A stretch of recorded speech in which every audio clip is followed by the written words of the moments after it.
Καλησπέρα. Καλησπέρα και καλώς ήρθατε στους διαλόγους. Ο Γιώργος Αυγερόπουλος είναι μαζί μας, όπως σας είχαμε ήδη πει από την έναρξη του φόρουμ μας. Οι διάλογοι του Ιδρύματος Σταύρος Νιάρχους που υλοποιούνται με την δημοσιογραφική υποστήριξη του μη κερδοσκοπικού δημοσιογραφικού οργανισμού IMED, που συμπληρώνει και τα 2 του χρόνια, και η έναρξη του τριήμερου φόρουμ έγινε με την προβολή της ταινίας του Γιώργου Αυγερόπουλου. Είδαμε την avant première μόλις τώρα, των παρόντων, και νομίζω, Γιώργο, θα τα πούμε στη συνέχεια, σου δίνω αμέσως το λόγο. Έχει περάσει ένας χρόνος, νομίζω ότι έχουμε χάσει και την αίσθηση του χρόνου. Άλλος νομίζει ότι ήταν μόλις χθες το πρώτο lockdown, άλλος νομίζει ότι έχουν περάσει πόσα χρόνια που είμαστε σε αυτή την αβεβαιότητα και σε αυτή την μαύρη κατάσταση, γιατί το πρώτο επίπεδο παραμένει το υγειονομικό. Όμως με την ταινία σου ήρθες και άνοιξες μία σειρά επιπέδων, μία σειρά φλοιών όλης αυτής της ιστορίας που θα συζητήσουμε, και μόλις τώρα μάλλον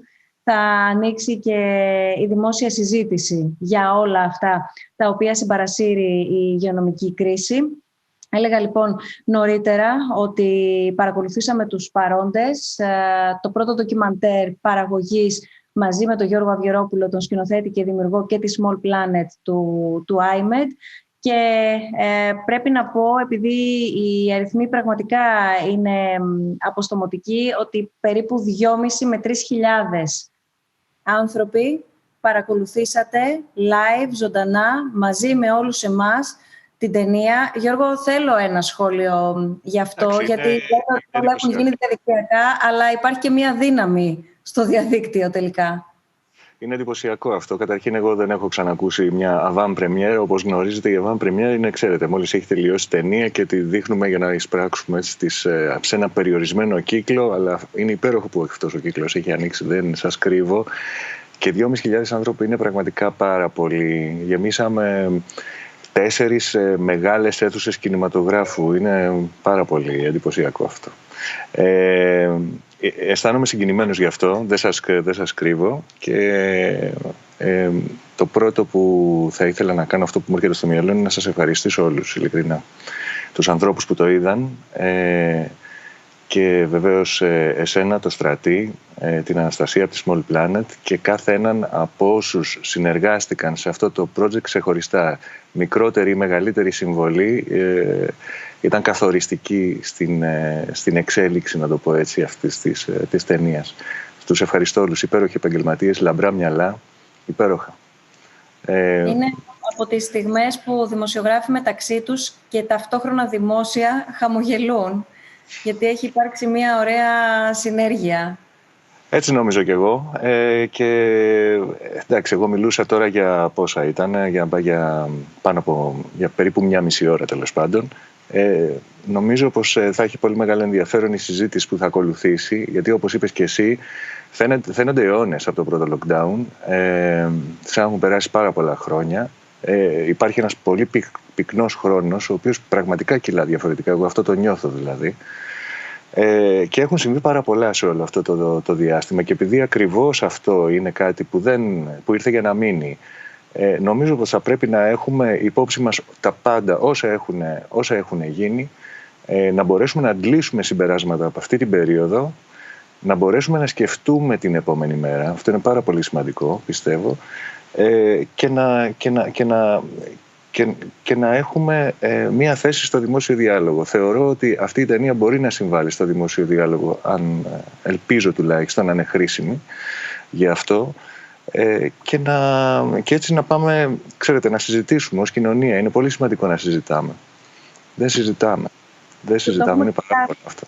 Το έχουμε ξεχάσει, και γι' αυτό γεννήθηκε και η ανάγκη για την πρωτοβουλία των διαλόγων, αυτό το οποίο κάνουμε εδώ και 3 χρόνια. Και έλεγα νωρίτερα ότι είμαστε σε ένα διαφορετικό περιβάλλον. Έχουν ξαναυπάρξει οι διάλογοι σε περιβάλλον δημοσιογραφικό. Ωστόσο, πρέπει να πω ότι οι διάλογοι, κάνω μια πολύ μικρή παρένθεση, λέγαμε πριν από 1-2 μήνες συμπλήρωσαν τα 3 τους χρόνια. Συμπτωματικά, αλλά και όχι. Και λέω όχι γιατί η επικαιρότητα το επιτάσσει κάθε φορά. Κάθε χρόνο έχουμε συζητήσει αφορμής δοθήσεις για τη δημοσιογραφία. Έγινε και την πρώτη χρονιά, έγινε και τη δεύτερη χρονιά, και να που είμαστε και πάλι εδώ και συζητάμε. Υπάρχει μια ειδοποιώς διαφορά. Και θα ήθελα να το επισημάνω αυτό, γιατί το είδαμε και οι διάλογοι όντας παρόντες όλη αυτή τη χρονιά και εξακολουθούμε ότι πλέον δεν καταγράφουμε την όποια επικαιρότητα συμβαίνει οι διάλογοι. Αντιθέτως, πλέον παίρνουμε θέση και στη δημόσια συζήτηση έχουμε πια παρέμβαση. Έτσι λοιπόν οι διάλογοι παραμένουμε συνειδητά, ξαναλέω, και όσο πιο ενεργά γίνεται παρόντες. Και αυτό έχει ιδιαίτερα μεγάλη σημασία και δυναμική που λέγαμε και νωρίτερα. Θυμίζω και πάλι το ότι βρισκόμαστε στην πρώτη μέρα του φόρουμ για τη συμπλήρωση των 2 χρόνων IMED, του μη κερδοσκοπικού δημοσιογραφικού οργανισμού Reflect Reform Restart. Κάθε λέξη και μια μέρα, κάθε λέξη και αντίστοιχος προβληματισμός, αλλά και αντίστοιχες πρακτικές και ανταλλαγή ιδεών και απόψεων. Είμαστε στο Reflect, είμαστε στην καταγραφή.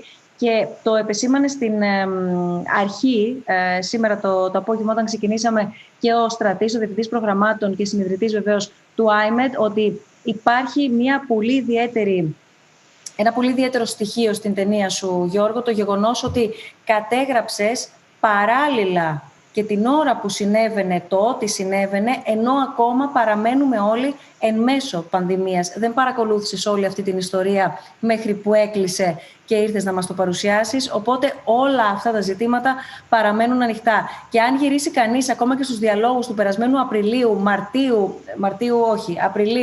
Μαΐου, ήταν εκείνος ο μήνας που κι εμείς ψάχναμε να βρούμε από φυσική παρουσία πώς θα περάσουμε στη διαδικτυακή επικοινωνία. Και περάσαμε, αλλά αν αναλογιστεί κανείς ό,τι έχουμε συζητήσει και μαζί που έχουμε συζητήσει στους διαλόγους, τα ερωτήματα παραμένουν ακόμα, δεν έχουν απαντηθεί. Είναι ερωτήματα που άπτονται κοινωνικών ζητημάτων, ψυχολογικών ζητημάτων, ηθικών ζητημάτων, οικονομικών ζητημάτων και ούτω καθεξής. Πήραμε μια πάρα πολύ μεγάλη γεύση από την ταινία σου, δεν θέλω να μακρηγορήσω παραπάνω. Θέλω να πω μόνο ότι το ντοκιμαντέρ θα αποτελέσει τη βασική αφετηρία, το βασικό σημείο εκκίνησης της σημερινής μας συζήτησης, όλες τις σκέψεις τις οποίες μας γέννησε, τους προβληματισμούς, τις διαφωνίες ενδεχομένως, γιατί υπάρχει και η πολιτική στη μέση, που πολύ συχνά την ταυτίζουμε με την κομματική χρειά, αλλά όπου πολιτική σημαίνει και στρατηγική και σημαίνει και ευθύνη, που χρειάζεται και κριτική, οπότε μπαίνουν όλα στο τραπέζι, άρα είμαστε έτοιμοι για έναν ανοιχτό διάλογο και εμείς και δεν θα είμαστε μόνοι μας. Θα ήθελα μόνο να πω ότι όλη αυτή η ιστορία ξεκίνησε την Άνοιξη, όταν αναρωτιόμασταν οι δημοσιογράφοι του οργανισμού και όσοι ήμασταν και παραμένουμε στο στενό δίκτυο του IMED, και τώρα τι κάνουμε. Όταν βρεθήκαμε κι εμείς κλεισμένοι σπίτι μας, όταν δημοσιογράφοι δεν μπορούσαν να βγουν έξω για να κάνουν τη συνέντευξη, πρέπει να σηκώσουν ένα τηλέφωνο, δεν μπορούσαν να πάνε απαραίτητος να δουν και να διασταυρώσουν αυτό το οποίο συμβαίνει, αλλά έπρεπε να σηκώσουν ένα τηλέφωνο ή να κάνουν ένα call, όπως λέμε. Έγινε όλη μας η ζωή μια τηλεκόνφερανση, ένα call. Τότε λοιπόν η τεράστια αυτή υγειονομική κρίση που μας έκανε να αναθεωρήσουμε τα πάντα, από τον τρόπο που δουλεύουμε, από τον τρόπο που αντιλαμβανόμαστε ενδεχομένως ακόμα και την ίδια μας τη δουλειά, μας ένωσε, συνειδητοποιώντας και εμείς από την πλευρά μας ότι οφείλουμε να είμαστε παρόντες, ακόμα και αν είμαστε κλεισμένοι μέσα στα σπίτια μας. Έτσι λοιπόν τον Απρίλιο του 2020, μέσω του πρώτου μέρους του project Παρόντες, έγινε μια παρέμβαση στο δημόσιο χώρο με τη σύμπραξη 16 δημοσιογράφων, φωτοδημοσιογράφων και κινηματογραφιστών, που κατέγραψαν όλους εκείνους που βρίσκονταν, βλέπουμε εδώ υλικό μαζί με τα ονόματα όλων των δημιουργών, εκείνων που βρίσκονταν πραγματικά στην πρώτη γραμμή, εκείνων που βρίσκονταν έξω, είτε από υποχρέωση λόγω της δουλειάς τους, είτε από ανάγκη.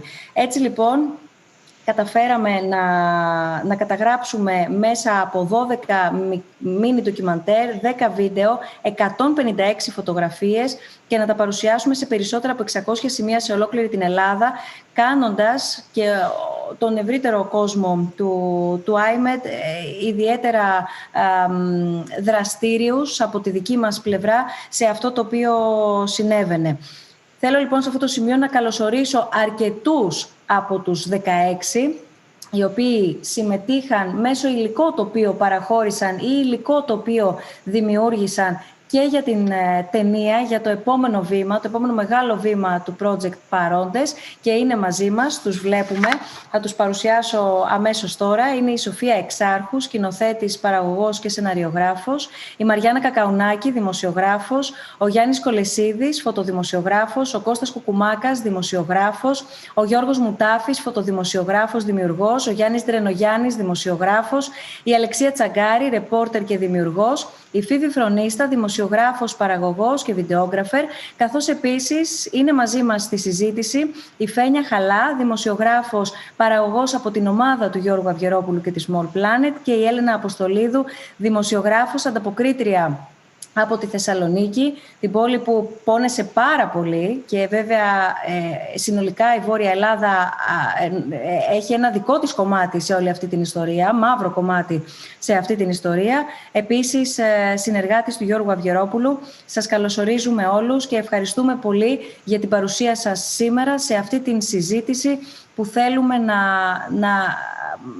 να επικεντρωθούμε τόσο γύρω από την επικαιρότητα, όσο γύρω από τη δουλειά μας, όσο όμως και γύρω συνολικά από την ποιότητα της ενημέρωσης την οποία λαμβάνουμε, ένα φαινόμενο το οποίο δεν είναι προφανώς αμιγώς ελληνικό, αλλά το παρακολουθούμε και στην Ευρώπη, την υπόλοιπη Ευρώπη, την όχι τόσο ενωμένη Ευρώπη, όπως είδαμε, Γιώργο, για ακόμα μία φορά να παρουσιάζεται και στη δεδομένη συνθήκη της πανδημίας, το αποτύπωσες και στην ταινία.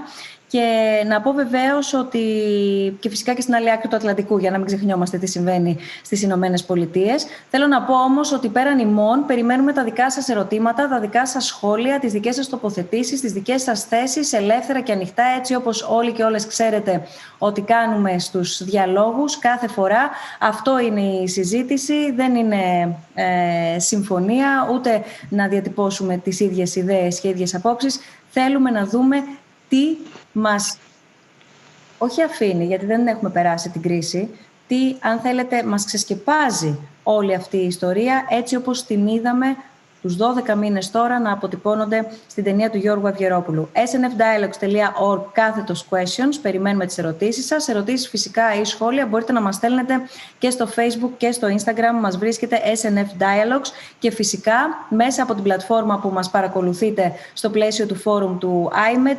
forum.imed.org. Οι ερωτήσεις και τα σχόλιά σας πολύ καλά γνωρίζετε ότι θα εμφανίζονται στην οθόνη και απευθείας τα απευθύνουμε με τη σειρά μας σε όλους τους συμμετέχοντες σε αυτό το πολύ, πολύ ωραίο διάλογο που έχω την αίσθηση ότι θα κάνουμε αμέσως τώρα. Θέλω να ξεκινήσω από σένα, Γιώργο, και να σε ρωτήσω, έχοντας πια δημιουργήσει την ταινία και έχοντας ολοκληρώσει και παραδώσει και παρουσιάσει σήμερα στο κοινό που παρακολούθησε το έργο και την συμβολή των παρόντων ή των απόντων, ποιοι ήταν για σένα και ποιοι παραμένουν για σένα οι παρόντες εν μέσω πανδημίας? Κοίταξε, υπάρχει μία έκφραση που λέει για του χρόνου να είμαστε στο μέτρο, να είμαστε ζωντανοί δηλαδή ακόμα. Νομίζω ότι όσοι είμαστε ζωντανοί αυτή τη στιγμή που μιλάμε, νομίζω πως θα πρέπει να είμαστε παρόντες με όλη μας την ύπαρξη για να μπορούμε να παρατηρούμε, να βλέπουμε, να καταγράφουμε, να αντιδρούμε σε όσα γίνονται, αν θέλει, στη μνήμη όλων όσων χάθηκαν εκ μέρους τους. Δεν πρέπει αυτή η απώλεια να είναι μια απλή αναφορά από αριθμούς. Και για μένα αυτό ήταν πάρα πολύ σημαντικό, να σας πω την αλήθεια. Δηλαδή συγκλονίστηκα η πρώτη φορά γύρω εκεί στο Νοέμβριο του 2020, όταν η χώρα έχασε 2.000 ανθρώπους, ξεπέρασε νεκροί τους 2.000 από τον κορονοϊό. Σκέφτηκα και μπήκα δηλαδή και έψαξα τους πληθυσμούς, ας πούμε, των νησιών που μου αρέσουν και πηγαίνω, ας πούμε, διακοπές, μικρά νησιά συνήθως, και είδα ότι ήταν σαν να είχαν χαθεί οι πληθυσμοί του Καστελόριζου, της Ανάφης, της Αστυπάλειας και της Φολεγάνδρου. Δηλαδή αυτό δεν είναι ελαφρύ, και πόσο μάλλον τώρα που οι νεκροί έχουν ξεπεράσει τους 6.000 για ένα πληθυσμό 10 εκατομμυρίων ανθρώπων σε μια τέτοια χώρα. Νομίζω ότι είναι πάρα πολύ σημαντικό αυτό. Δηλαδή είναι σαν να έχουμε πτώσεις αεροπλάνων, ας πούμε, πάρα πολύ συχνά. Και άμα κάνουμε τις διαιρέσεις, ας πούμε. Άρα αυτό ήταν και το πρωταρχικό μέλημα και πιστεύω ότι ο τίτλος από μόνος του, ας πούμε, δηλώνει ακριβώς αυτό. Δεν ήταν εύκολο το εγχείρημα, ακριβώς για αυτό που είπες, ότι είναι μια ιστορία που βρίσκεται σε εξέλιξη και κάπου που χρειαζόσουν να πατήσεις την άλλη μέρα ενδεχομένως να άλλαζε ή κτλ. Αυτή τη στιγμή όμως βρίσκομαι νομίζω ότι δεν πρόκειται να αλλάξει τίποτα από όσα υπόθηκαν στο ντοκιμαντέρ, γιατί είναι πράγματα τα οποία έχουν γίνει, έχουν σημαδέψει, αν θέλετε, την ελληνική κοινωνία. Και η δική μου θέση, η οποία βρίσκεται μες στην ταινία, όπως σε κάθε ταινία ντοκιμαντέρ, η θέση του δημιουργού είναι μέσα, δεν γίνεται αλλιώς. Νομίζω πως, εντάξει, η υγειονομική κρίση αναλύεται καθημερινά ή κάθε βράδυ, αν θέλετε, στα δελτία ειδήσεων. Διαβάζουμε άρθρα, δημοσιογράφους από ειδικούς, λένε για τα εμβόλια, λένε για καινούργια φάρμακα. Ωραία. Αυτά που δεν ακούγονται είναι ορισμένα από αυτά τα πράγματα για τα οποία μιλήσαμε στο ντοκιμαντέρ, δηλαδή για την σχέση, για το πώς χρησιμοποιείται η πανδημία για να περάσουν πολιτικές, για το πώς γίνεται προσχηματική πολλές φορές η χρήση της, για το τι θα γίνει με τα εργασιακά εν είδη πανδημίας, για το τι θα γίνει με συνταγματικά κατοχυρωμένα δικαιώματα, τα οποία αυτή τη στιγμή βλέπουμε ότι οπισθοχωρούν κάπως, έτσι, εξαιτίας του φόβου του θανάτου, του πραγματικού φόβου της πανδημίας, αν θέλετε. Νομίζω ότι αυτά είναι τα ζητήματα και φυσικά το τι θα γίνει την επόμενη μέρα. Δηλαδή αν θα επιστρέψουμε στις πολιτικές και στο debate που είχαμε πριν από την πανδημία. Για μένα αυτό είναι εξαιρετικά σημαντικό, δεν συζητείται στη δημόσια σφαίρα. Είναι κάτι το οποίο θα το αφήσουμε για μετά, ας πούμε. Αλλά είναι κρίσιμο, είναι εξαιρετικά κρίσιμο. Γιατί νομίζω αν γυρίσουμε πάλι πίσω έτσι όπως ήμασταν, εκεί που ήμασταν, με τις πολιτικές σκληρής λιτότητας, με τις περικοπές για τους πολλούς, νομίζω ότι δεν έχουμε μάθει τίποτα από ό,τι μαθήματα μας έδωσε αυτή η κρίση. Η κρίση για πολλούς μπορεί να είναι ευκαιρία, για μας όμως τους απλούς ανθρώπους θα μπορούσε να είναι ένα πολύ μεγάλο μάθημα. Γιατί, ας πούμε, μάνι μάθαμε ένα πολύ σημαντικό πράγμα. Ποιο είναι αυτό το σημαντικό πράγμα, που είναι πάρα πολύ απλό? Ότι αν το κράτος θέλει, μπορεί. Αυτό μάθαμε. Αν το κράτος θέλει να κάνει, πράγματα μπορεί.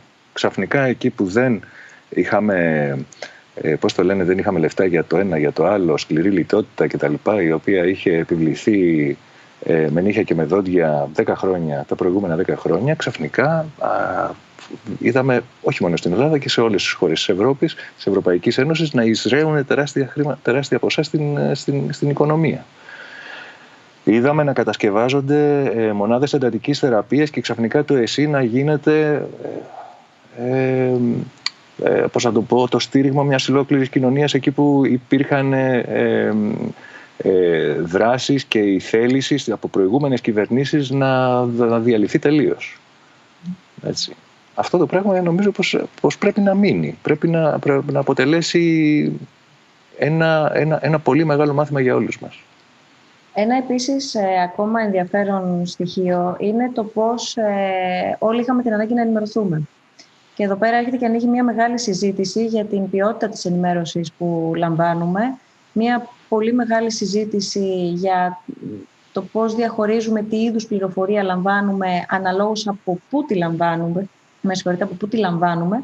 Και αντίστοιχα το κατά πόσο έχουν όλοι οι επαγγελματίες στον χώρο την δυνατότητα να έχουν πρόσβαση στην πληροφορία, πρόσβαση στο περιεχόμενο προκειμένου να ενημερώσουν. Και θέλω σε αυτό το σημείο να βάλουμε στη συζήτηση όλους και όλες για να ακούσουμε και από εσάς προσωπικά. Ξεκινώ έτσι όπως βλέπω τα παράθυρα από πάνω προς τα κάτω. Θα ξεκινήσω από την Φίβη Φρονίστα, για να ακούσουμε λίγο και από όλους εσάς, ο καθένας σε διαφορετικό πεδίο και τομέα, στο χώρο όμως ευρύτερα των media, στο χώρο ευρύτερα της δημοσιογραφίας. Ποια ήταν, αν θέλετε, η μεγαλύτερη πρόκληση την οποία αντιμετωπίσατε? Ποιο είναι το σημείο εκείνο το οποίο σας προβλημάτισε κατά κύριο λόγο και σας έχει προβληματίσει όλο αυτό το διάστημα, τόσο ως προς την επικαιρότητα ή ως προς τον τρόπο που κληθήκατε να κάνετε τη δουλειά σας, είτε στο πλαίσιο των παρόντων, από τις ιστορίες που καταγράψατε ο καθένας και κάθε μία, είτε από τα μέσα στα οποία εργάζεστε. Φίβη. Καλησπέρα. Πολύ χάρηκα να πω που την είδα, που είδα τα κομμάτια τα δικά μας και τα δικά σου που όλα τα έβλεξες μαζί. Πολύ ωραίο ήταν και που τα ξαναθυμήθηκα με όλα αυτά, που για μένα θυμήθηκα πόσο ήταν αυτός ο φόβος στην αρχή, που ήταν το άγνωστο, αλλά που έπρεπε να πάμε και να κάνουμε ρεπορτάζ και ήταν αυτός ο φόβος, ότι τι να κάνω και πώς να φορέσω και να βάλω τέτοια, αλλά και αν πάω κοντά στους παππούδες, στο γυροκομείο ας πούμε, ήταν μεγάλο το άγχος, το να μην κολλήσουμε ούτε εμείς, ούτε οι άνθρωποι που θέλαμε να πάρουμε συνεντεύξεις. Και όλο αυτό έπρεπε να κάνεις ένα καινούριο λογαριασμό, δηλαδή να πεις θα το δοκιμάσω εκεί, θα πάω παραπέρα. Ήταν αυτό το άγνωστο που μας τρέναρε όλους και πολλά πράγματα δεν γινόντουσαν να γίνουν. Γινόντουσαν από πολύ μακριά, δηλαδή ήταν η κάμερα να είναι μακριά για να μην είσαι κοντά στον άλλο, να μην περάσει πολλή ώρα μέσα σε ένα μέρος, που προφανώς αυτό είχε επιπτώσεις, όπως είδαμε με τι έγινε στη Μόρια, ας πούμε, που αναγκαστικά δεν μπορούσαμε να μπούμε, δεν μπορούσε να μας μιλήσει κανείς, ακόμα αυτό συμβαίνει και αυτό είναι το δύσκολο. Αυτομάτως αλλάζω τη σειρά και η αναφορά σου στη Μόρια με πηγαίνει στο Γιώργο Μουτάφη.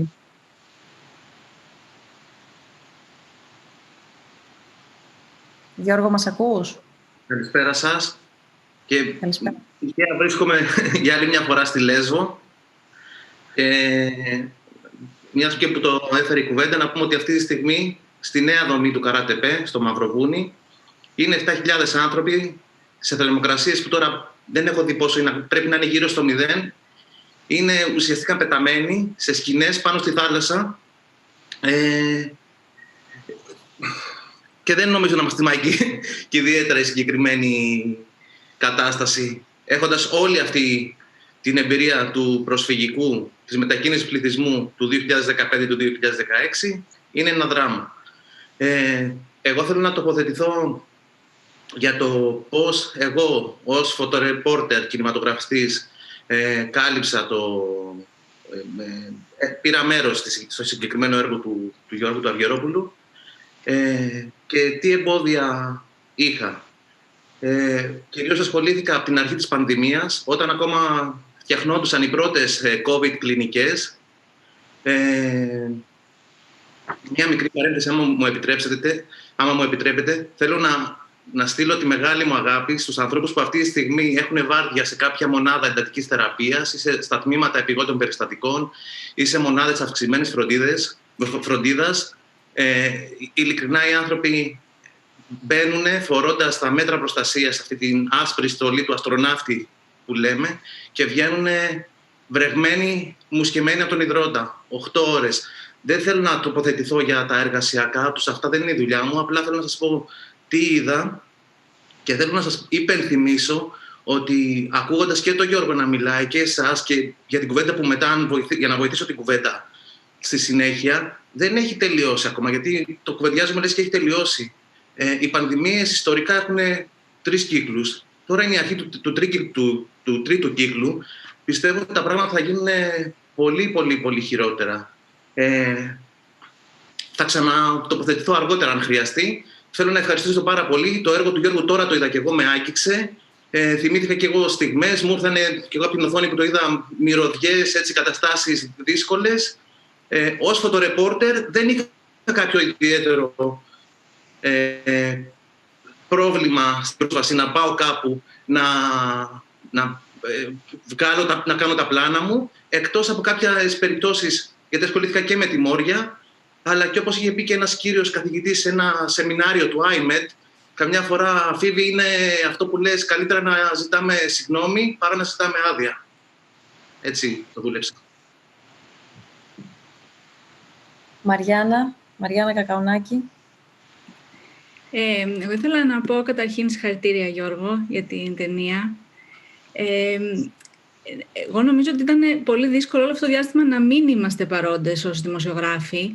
Συγκεκριμένα, εγώ πέρυσι το Φεβρουάριο, όταν ξεκίνησε όλη αυτή η ιστορία, είχα μόλις πάρει μια άδεια άνευ υποδοχών για να συγκεντρωθώ σε ένα άλλο project και μου φαινόταν αδιανόητο ότι όλο αυτό το πράγμα εκτελήσεται γύρω μου και εγώ δεν είμαι εκεί. Οπότε επέστρεψα στην εφημερίδα και μέσω των παρόντων μετά μπήκα σε αυτή την ομάδα και καταγράψαμε όσα μας συνέβαιναν. Εννοείται πως υπήρχαν δυσκολίες. Η πρώτη είχε να κάνει με αυτό που είπε η Φίβη, το άγνωστο και ο φόβος που νιώθαμε. Αλλά και όταν αισθάνθηκα πως ξέρω πια πώς να προφυλαχτώ εγώ, συνειδητοποίησα πως πολλοί δεν ήταν εκεί προσβάσιμοι πλέον. Και έτσι προέκυψε και η δεύτερη βασική δυσκολία που αντιμετώπισα, ότι πολλές υπηρεσίες, ίσως με αφορμή ή με δικαιολογία τον κορονοϊό, απλά δεν μπορείς να τους βρεις πια. Δηλαδή, δεν απαντούσαν στο τηλέφωνο ή δεν απαντούσαν στα email. Και θυμάμαι, συμμετείχα σε μια έρευνα με κάποιους Αμερικάνους σε κάτι άσχετο με τον κορονοϊό και προσπαθούσα να τους εξηγήσω πως ο υπάλληλος που είχε τα στοιχεία που χρειαζόμασταν δούλευε από το σπίτι, δεν είχε κάνει εκτροπή στο τηλέφωνο, δεν απαντούσε στα email, οπότε ήταν αδύνατον να έχουμε οποιαδήποτε επικοινωνία.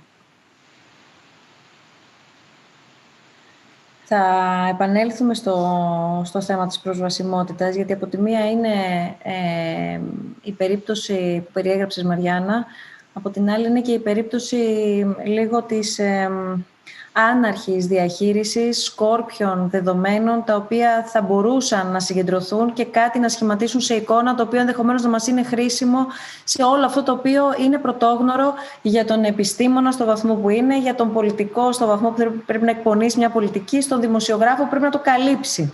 Είναι πολλά τα επίπεδα τα οποία έχω την αίσθηση και εγώ σε αυτό το πυκνό χρονικό διάστημα ότι ήρθανε όλα μαζί στην επιφάνεια. Έλενα Αποστολίδου, στη Θεσσαλονίκη που είδαμε να συμβαίνει ό,τι συνέβη, πώς αποτυπώνεται όλη αυτή η πραγματικότητα την οποία μιλάμε? Καλησπέρα και από μένα. Συγχαρητήρια στο Γιώργο για την εξαίρετη δουλειά του και σε όλους όσους συμμετείχαν. Ήταν ιδιαίτερα δύσκολες οι συνθήκες. Το μεγαλύτερο μέρος για μένα της συμμετοχής μου στο ντοκιμαντέρ του Γιώργου Αυγερόπουλου έγινε κατά το δεύτερο κύμα της πανδημίας, το οποίο υπήρξε σφοδρό για τη Θεσσαλονίκη.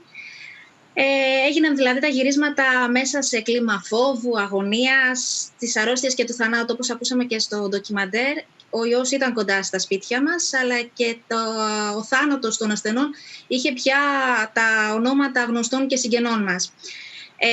Εγώ θα έλεγα πως ήταν πολλές και δύσκολες οι συνθήκες, αλλά νομίζω ότι μου άρεσε πάρα πολύ αυτό που είπε η Μαριάννα, ότι το πιο δύσκολο θα ήταν ίσως να μην ήμουν μέρος της καταγραφής αυτών των στιγμών που ζούμε. Και επίσης θεωρώ πως είναι και μια πρόκληση, γιατί αν οι επιστήμονες της υγείας αγωνίστηκαν όλο αυτό το διάστημα για να μάθουν πώς να αντιμετωπίσουν την πανδημία, οι δημοσιογράφοι νομίζω αγωνιστήκαμε για να μάθουμε πώς να παρουσιάσουμε αυτή την κατάσταση. Οι δυσκολίες ήταν πολλές και δεν ήταν μόνο στην πρόσβαση στις πηγές. Θεωρώ πως είναι πολύ δύσκολο καταρχάς να εργάζεσαι έχοντας μέσα σου μόνιμα μια επισήμανση ότι πρέπει να προσέχεις, να λαμβάνεις όλα τα μέτρα και για σένα αλλά και για το συνεργείο με το οποίο εργάζεσαι μαζί. Να εργάζεσαι με καλυμμένα τα χαρακτηριστικά σου, το οποίο σε περιορίζει γενικότερα στη σύνδεσή σου με την πηγή ή με το συνεντευξιαζόμενο. Θα πρέπει να υιοθετήσεις κάποια άλλα εργαλεία. Αλλά και αυτό που είπες και εσύ, Άννα, το μεγαλύτερο μέρος της δουλειάς γίνεται πια από απόσταση, μέσα από τηλεφωνικές συνεντεύξεις και Skype. Γεγονός που αποτελεί μεγάλο ντιζαβαντάζ για τη δουλειά μας, νομίζω, γιατί χάνεται πολλές φορές η ουσία σε όλο αυτό που πάμε να κάνουμε. Αλεξία Τσακάρη, εσύ ταξίδεψες όταν δεν ξέραμε πώς ακριβώς να μετακινηθούμε, ενώ αν δεν έχουμε δουλειά προφανώς, και ταξίδεψες καταγράφοντας ένα κομμάτι το οποίο στη δημόσια συζήτηση τουλάχιστον δεν έχει ανοίξει, παρά το γεγονός ότι πέρασε καλοκαίρι, παρά το γεγονός ότι όλη αυτή η παραγωγή που καλλιεργήθηκε δεν καταναλώθηκε. Γεια σας και από μένα. Συγχαρητήρια για την ταινία. Σπουδαία δουλειά. Εγώ πριν απαντήσω σε αυτό που με ρώτησες, να πω ότι η πρώτη μου επαφή με την πανδημία ήρθε από την πολύ αρχή και ήρθε σε αυτή την περιοχή, στην Ηλία και στην Αχαΐα, γιατί μαζί με μένα και πηγαίνοντας να κάνω ένα τελείως διαφορετικό θέμα και μη γνωρίζοντας τίποτα για την πανδημία, ταξίδευε και το πούλμαν από τους Αγίους Τόπους, οπότε φτάνοντας στην περιοχή, έφτασε μαζί μου και το πούλμαν με τα κρούσματα, με τους ανθρώπους που νοσούσαν και δεν ήξερα πού να απευθυνθούν. Οπότε από πολύ κοντά και σε μια πολύ κλειστή, μικρή κοινωνία, έζησα όλο αυτό το άγχος, την αβεβαιότητα, την ανασφάλεια και πού πάμε τώρα και πού απευθυνόμαστε και πώς προστατευόμαστε, και ένα mini lockdown που επιβλήθηκε στην περιοχή από τις πρώτες κιόλας ημέρες.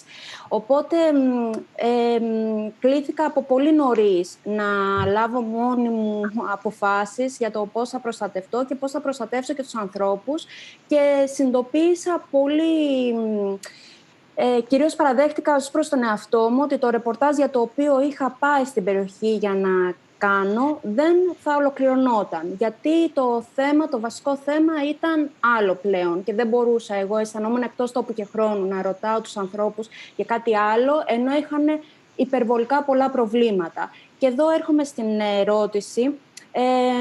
Είναι ότι είναι μια περιοχή η οποία δεν είναι από τις πρώτες πληγήσεις από την COVID-19, αλλά είχαν οι άνθρωποι της οικονομικά προβλήματα τεράστια. Πιο συγκεκριμένα οι αγρότες, οι οποίοι πολλές φορές περνάνε απαρατήρητοι, γιατί είναι οι τελευταίοι στον κρίκο της αλυσίδας και κανένας δεν ασχολείται, οι οποίοι ήταν σε κατάσταση εξαθλίωσης, γιατί όταν δουλεύεις μια ολόκληρη σεζόν για να παράξεις 1 μήνα, 2 μήνες και εκεί να βγάλεις όλα της προηγούμενης χρονιάς, αλλά και να πάρεις και για την επόμενη, ώστε να μπορέσεις να ξανακαλλιεργήσεις, εκεί βλέπεις την απόγνωση των ανθρώπων, οι οποίοι προσπαθούσαν να πουλήσουν τα προϊόντα τους σε εξευτελιστικές τιμές και πάλι δεν τα κατάφεραν, γιατί τα ξενοδοχεία ήταν κλειστά, γιατί η αγορά ήταν κλειστή, γιατί οι άνθρωποι είχαν φοβηθεί και μέναν στο σπίτι τους, οπότε όλα ήταν πάρα πολύ δύσκολα, και όταν είσαι εκεί και βλέπεις έναν άνθρωπο να καταστρέφει τον κόπο μιας ολόκληρης χρονιάς, είναι σοκαριστικό και ψυχολογικά δεν ξέρω αν θα ξεχάσω ποτέ αυτές τις στιγμές, να καταστρέφεις όχι απλά και να πετάς ένα τελάρο με προϊόντα, αλλά να καταστρέφεις χιλιάδες στρέμματα. Και αυτό νομίζω ότι θα έπρεπε να μπει στο διάλογο και να υπάρξει μια υποστήριξη. Αυτοί οι άνθρωποι δεν έχουν πάρει κάποια σημαντική υποστήριξη, ώστε να μπορέσουν να ξανακαλλιεργήσουν, και χρωστώντας χιλιάδες ευρώ βρίσκονται στα όρια της εξαθλίωσης αυτή τη στιγμή. Ευχαριστούμε πολύ, Αλεξία. Βλέπουμε το μεταξύ ότι έχουν ήδη αρχίσει να φτάνουν οι πρώτες ερωτήσεις και τοποθετήσεις για την ταινία που παρακολουθήσαμε, Γιώργο. Τώρα, για την ακρίβεια, βλέπουμε ένα κομμένο μήνυμα να έχει έρθει. Το λέω αυτό προκειμένου να δούμε αν μπορούμε να εμφανίζουμε και τη συνέχεια των μηνυμάτων. Ερχόμαστε πολύ γρήγορα στα σχόλιά σας και στις ερωτήσεις που μας στέλνετε. Και υπήρχε και μια ερώτηση πάρα πολύ ωραία πριν. Αφού τοποθετηθούν όλοι οι συνάδελφοι, θα την ξαναδούμε την ερώτηση. Θέλω να έχουν όλοι όμως λόγο. Κώστας Κουκουμάκας. Καλησπέρα και από μένα. Συγχαρητήρια, Γιώργο. Ήταν πολύ ωραία η δουλειά, πολύ όμορφη και ουσιαστική. Εγώ σε ένα σχόλιο πρώτο που θέλω να κάνω είναι κάτι που ανέφερε λίγο η Μαριάννα νωρίτερα. Η πρόσβαση σε αυτό που λέμε στις πηγές. Υπάρχει μια γενικότερη επίκληση σε μια κατάσταση έκτακτης ανάγκης τον τελευταίο 1 χρόνο σε όλα. Οι αρχές, οι δημόσιες υπηρεσίες αρνούνται ή εξαφανίζονται ώστε να λογοδοτήσουν απέναντι σε εμάς, και δεν το λέω με την έννοια της ανάκρισης, να μας βοηθήσουν να αντλήσουμε στοιχεία με μόνιμη επίκληση της έκτακτης κατάστασης. Υπάρχουν συμφωνίες, δημόσιες συμβάσεις, οι οποίες λαμβάνονται και δεν ανακοινώνονται ή δεν δημοσιεύονται πουθενά. Υπάρχουν κρούσματα καταγεγραμμένα ή μη, με διπλό ή τριπλό ή μονό τρόπο στη Βόρεια Ελλάδα, που ποτέ δεν μαθαίνουμε ποια είναι η συνέχεια αυτής της ιστορίας. Και αυτό είναι πολύ προβληματικό. Οι συνεντεύξεις τύπου στο Υπουργείο Υγείας χωρίς τη δυνατότητα follow-up ερώτησης ή ζωντανής συζήτησης. Και αυτό είναι προβληματικό για τη δουλειά μας και για όσα μέχρι στιγμής έχουμε μάθει ή προσπαθούμε να μάθουμε. Αυτό ως πρώτη τοποθέτηση όσον αφορά τη δουλειά μας και την ουσία, ας πούμε, αυτής της περίοδου. Γιάννης Κολεσίδης. Καταγράφεις καθημερινά, πέρα από τη δουλειά σου και το αποτύπωμά σου στους παρόντες, ένα ή τμήμα αυτής που είδαμε στην ταινία, καταγράφεις ως φωτοδημοσιογράφος, φωτορεπόρτερ καθημερινά την επικαιρότητα. Άρα ποια είναι έτσι για σένα η πιο χαρακτηριστική πρόκληση ή αλλαγή, σημείο στο οποίο στέκεσαι? Καταρχήν, καλησπέρα. Να πω ένα μπράβο στον Γιώργο τον Αυγερόπουλο. Μ' άρεσε πάρα πολύ το αποτέλεσμα και μεγάλη χαρά να βλέπουμε κάποιες από τις δουλειές μας ως μέρος της ταινίας αυτής. Τώρα, ως προς την ερώτηση, η πιο μεγάλη πρόκληση ήταν να ξεπεράσει την ανασφάλεια. Δηλαδή, ξεκινήσαμε με μια ανασφάλεια και μια αβεβαιότητα για το τι είναι αυτό και κληθήκαμε να το ξεπεράσουμε ώστε να μπορέσουμε να βρεθούμε και να καταγράψουμε τα γεγονότα. Εμείς συνήθως, σαν φωτορεπόρτερ μιλώντας, καλούμαστε συνήθως να καλύψουμε κάποια γεγονότα στα οποία πάμε και ερχόμαστε. Δηλαδή, πας σε μια καταστροφή, πας σε ένα σεισμό, σε μια φωτιά, σε ένα άσχημο πράγμα, στο οποίο όμως κάθεσαι, το καλύπτεις για κάποιο διάστημα και μετά γυρνάς σε ένα περιβάλλον που είναι το σπίτι σου, η δουλειά σου, δηλαδή υπάρχει μια ασφάλεια. Επιστρέφεις από αυτό. Στην περίοδο της πανδημίας, πας και έρχεσαι με το ίδιο ακριβώς πράγμα. Δηλαδή δεν αλλάζει το μοτίβο, η ανασφάλεια παραμένει. Οπότε και στην αρχή της πανδημίας, αλλά και ακόμα που υπάρχει, το μεγάλο ερωτηματικό για μένα είναι η ανασφάλεια. Δηλαδή κληθήκαμε να βγούμε από τα σπίτια μας, να καλύψουμε κάποια πράγματα με ένα φόβο. Εντάξει, προφανώς σαν φωτορεπόρτερ, σαν δημοσιογράφοι, μας ελκύει το πράγμα, δηλαδή θέλουμε να είμαστε εκεί. Αλλά παρόλα αυτά, μετά από ένα ολόκληρο χρόνο, η ανασφάλεια νομίζω είναι ένα πράγμα, αυτό είναι ένα παρόν. Δηλαδή η ανασφάλεια παραμένει εκεί. Οπότε δεν θα ξεχάσω, για να συνδέσω λίγο για την κουβέντα με τον Γιώργο που είπε για τις εντατικές, και επειδή συμμετείχα με κάποιες φωτογραφίες μπαίνοντας στην εντατική, βγαίνοντας από την πρώτη φορά που μπήκα, θυμάμαι τον εαυτό μου να λούζομαι με ένα αντισηπτικό. Η γυναίκα που μου έδωσε το αντισηπτικό για να περάσω τα χέρια μου, με είδε ξαφνικά να κάνω τα μαλλιά μου κτλ. Και μου λέει, ρε εσύ Γιάννη, μου λέει, άμα ήταν να κολλάμε έτσι, θα πεθαίναμε σαν τα κοτόπουλα εδώ πέρα. Οπότε, ξέρεις, ηρέμησε. Οπότε σε αυτό στέκομαι περισσότερο, στην ανασφάλεια. Σοφία Εξάρχου. Καλησπέρα και από μένα. Συγχαρητήρια για την ταινία. Όντως ζήσαμε πολλά. Και βλέποντας το ντοκιμαντέρ, έτσι όλα μαζεμένα, η αλήθεια είναι ένιωσα πολλά διαφορετικά συναισθήματα.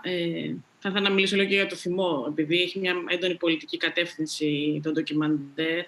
Η αλήθεια είναι ότι σε σχέση με την περίοδο που ξεκινήσαμε τους παρόντες και ένα χρόνο μετά, τα συναισθήματά μου τελείως διαφορετικά. Συμφωνώ με όλους τους προηγούμενους συνομιλητές ότι ξεκινήσαμε με ένα φόβο. Τώρα ο φόβος, τουλάχιστον για μένα, έχει πάρει σε αρκετά μεγάλη έκταση την θέση του, την έχει πάρει ο θυμός για αυτό που συμβαίνει. Όντως, φοβηθήκαμε να βγούμε έξω και ενώ το συζητάγαμε και όλοι θέλαμε να κάνουμε κάτι, φοβόμασταν και τι είναι αυτό. Ήμασταν μουδιασμένοι, δεν καταλαβαίναμε τι ζούμε και τι είναι αυτό που πάμε να καταγράψουμε και φοβόμασταν για τον εαυτό μας. Η αλήθεια είναι ότι εγώ θυμάμαι και το άγχος για τους ανθρώπους που θα συναντούσα. Ότι αν αυτοί οι άνθρωποι θα έχουν το κουράγιο και τη διάθεση, όντας έξω και δουλεύοντας έξω, να μας μιλήσουν, να μας βοηθήσουν στην καταγραφή αυτής της κατάστασης. Και η αλήθεια είναι αυτό που διαπίστωσα τότε, πολύ νωρίς, και εξακολουθώ να το βλέπω και τώρα, είναι ότι ο φόβος είναι λιγότερος έξω από ό,τι είναι μέσα. Και οι άνθρωποι που είναι αναγκασμένοι να είναι σε δράση έχουν λιγότερο φόβο και αυτό με συγκίνησε από τότε και το θυμάμαι. Και ίσως και αυτό το lockdown αλλάζουν λίγο διαστάσεις της πραγματικότητας όταν είμαστε κλεισμένοι μέσα και η επαφή με το έξω και η κινητοποίησή μας, να μπορούμε να κάνουμε πράγματα μέσα σε αυτό, μας βοηθάει να είμαστε πιο ενεργοί και να μπορούμε να συνδιαλλαγόμαστε με αυτό που μας συμβαίνει. Η αλήθεια είναι αυτό φάνηκε και στο ντοκιμαντέρ. Ο καλλιτεχνικός κόσμος βρίσκεται σε αρκετά δύσκολη θέση. Το τονίζω γιατί το είδαμε κιόλας. Και οι κινηματογραφιστές και η μουσική και οι ηθοποιοί.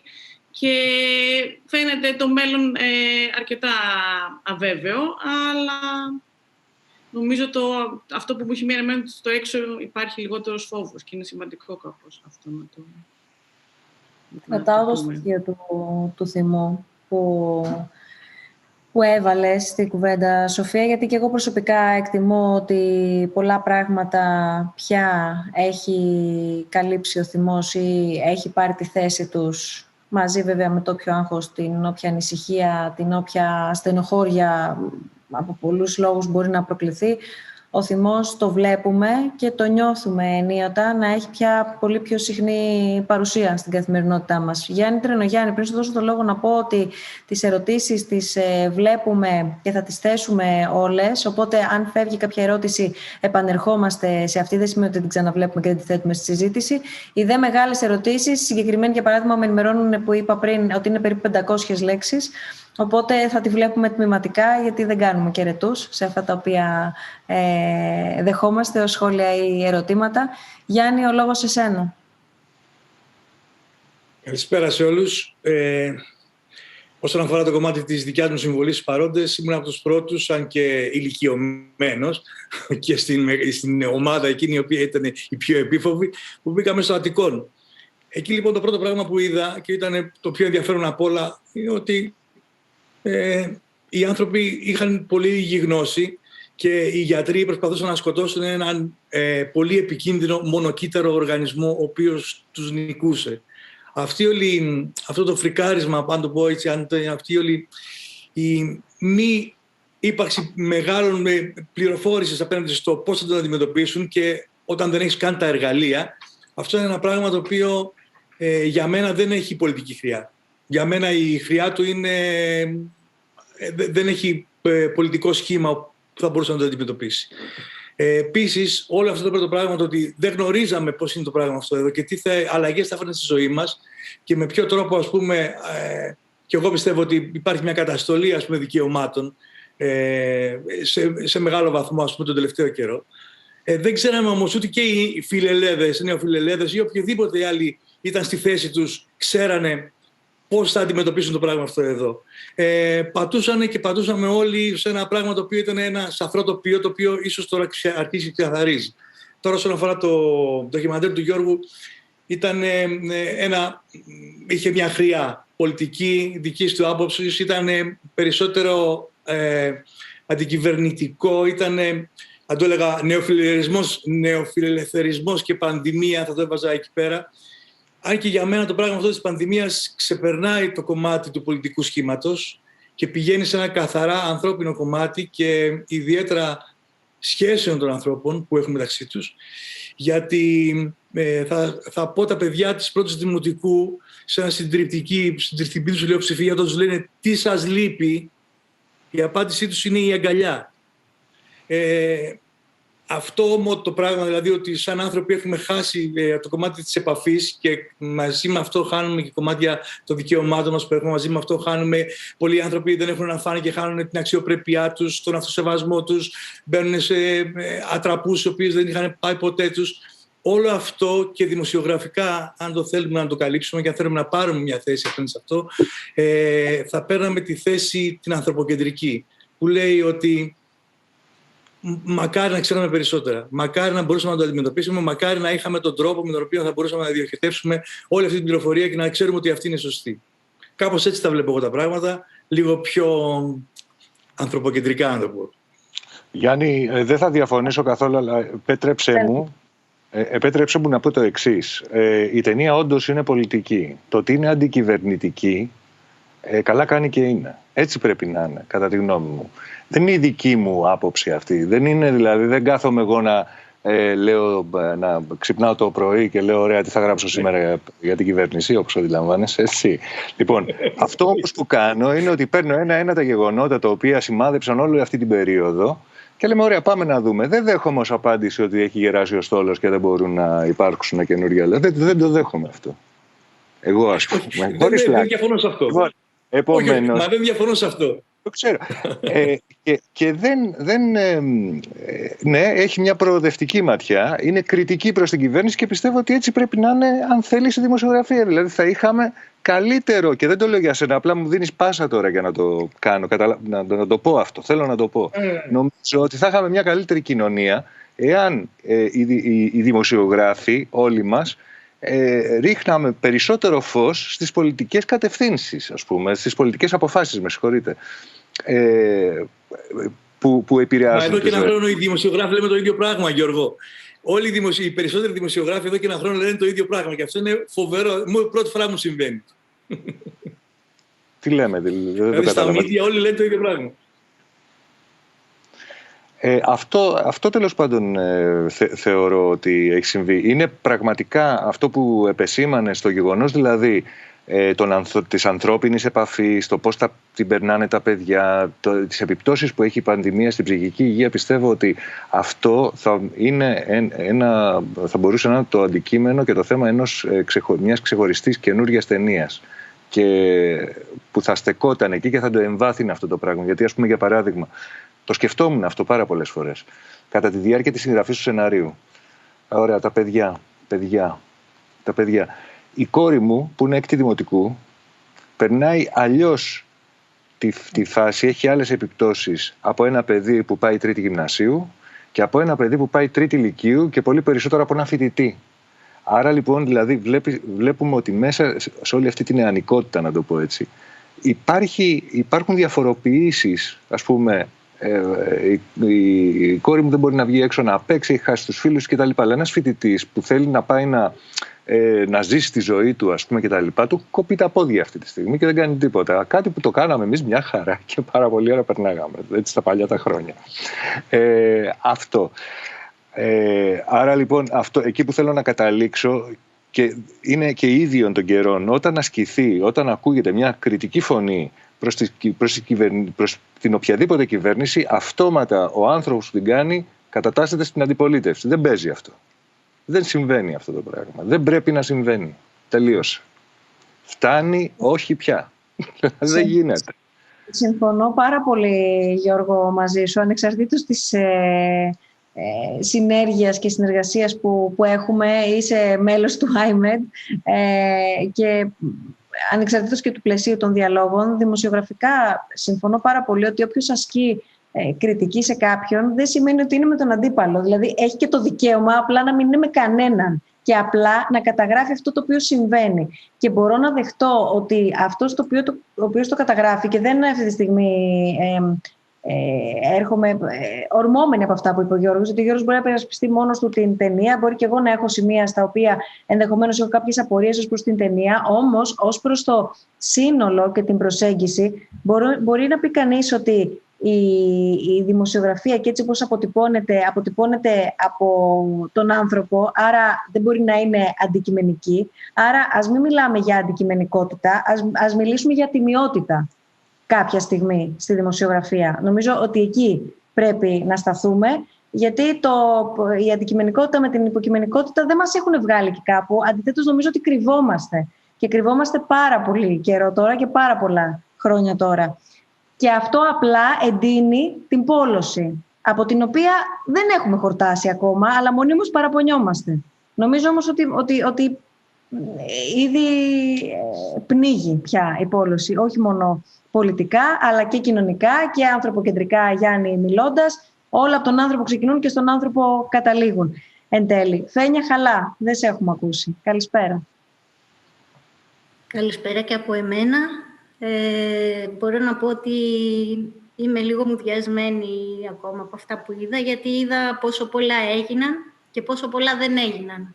Και κάπως έτσι ο φόβος έγινε θυμός, όπως είπε και η Σοφία. Τα πρακτικά ζητήματα τα κάλυψαν πολύ καλά οι συνάδελφοι ως προς τις δυσκολίες που αντιμετωπίσαμε.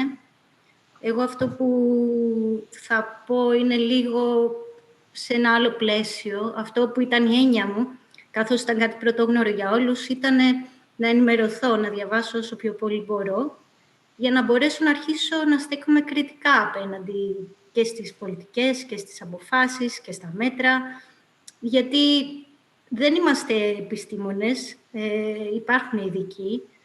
Πρέπει όμως να μπορούμε να ρωτάμε. Είναι η δουλειά μας να ρωτάμε και να αμφιβάλλουμε και να αμφισβητούμε. Αυτό είναι το ένα σκέλος. Το άλλο που ήταν η δική μου έννοια και η έννοια της ομάδας μας με την οποία δουλέψαμε, ήταν να δώσουμε φωνή στους ανθρώπους που δεν φτάνει η φωνή τους στα δελτία, να ακούσουμε ιστορίες, να εμβαθύνουμε σε αυτές, γιατί έχουμε πάθει μια αριθμολαγνία, θεωρώ, και δεν ξέρω αν μας έχει κολλήσει από την περίοδο της κρίσης. Δεν είναι μόνο τα νούμερα, δεν είναι μόνο πόσοι πήραν βοήθημα, πότε θα το πάρουν, πόσο θα πάρουν, πόσοι βγήκαν σε αναστολή, πόσοι και νούμερα. Είναι άνθρωποι και πρέπει να φτάσουμε σε αυτούς και πρέπει σαν δημοσιογράφοι για αυτούς να δουλεύουμε. Αυτή είναι η δική μας, αυτός είναι ο δικός μας ο ρόλος. Ο ρόλος μας είναι να ενημερώνουμε αυτούς τους ανθρώπους, να τους δίνουμε φωνή και έτσι ώστε με αυτόν τον τρόπο να μπορούμε να κρατάμε και κάθε εξουσία υπόλογη. Ανταυτού νιώθω πως έχουμε πάρει ένα άλλο ρόλο που έχουμε θέσει την κοινωνία απέναντί μας και κουνάμε συνέχεια το δάχτυλο ως προς το αν ακολουθεί τα μέτρα, πόσο καλά τα ακολουθεί και πάει λέγοντας. Πρέπει να συνδεθούμε ξανά με την κοινωνία. Αυτή είναι η δική μου έννοια και αυτός θα πρέπει να είναι και ο στόχος μας, θεωρώ. Θα τα πάρουμε τα πράγματα λίγο από την αρχή. Να δούμε ένα απόσπασμα, Γιώργο, που μας έχεις ετοιμάσει από το ντοκιμαντέρ που μόλις παρακολουθήσαμε σχετικά με την αρχή της πανδημίας, δηλαδή το πρώτο σοκ. Τι ακριβώς μας βρήκε πριν από 1 χρόνο και επιστρέφουμε στη συζήτησή μας.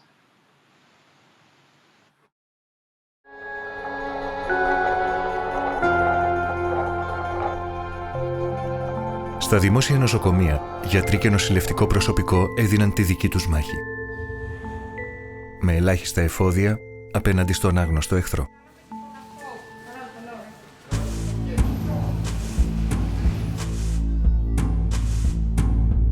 Ο μεγαλύτερος εχθρός μας όταν ξεκινήσαμε ήταν ο φόβος. Ήταν η στιγμή που έπεσε στο τραπέζι το ενδεχόμενο να μετατραπούμε σε μια μονάδα COVID. Φοβόμασταν το άγνωστο, φοβόμασταν αυτό που δεν είχαμε εκπαιδευτεί, φοβόμασταν αυτό για το οποίο πιθανότατα να μην είχαμε υλικό να το αντιμετωπίσουμε. Αυτά που φτάναν στα αυτιά μας ήταν τρομακτικά και διέφερε ο τρόπος με τον οποίο ο καθένας από την ομάδα διαχειρίστηκε το φόβο του.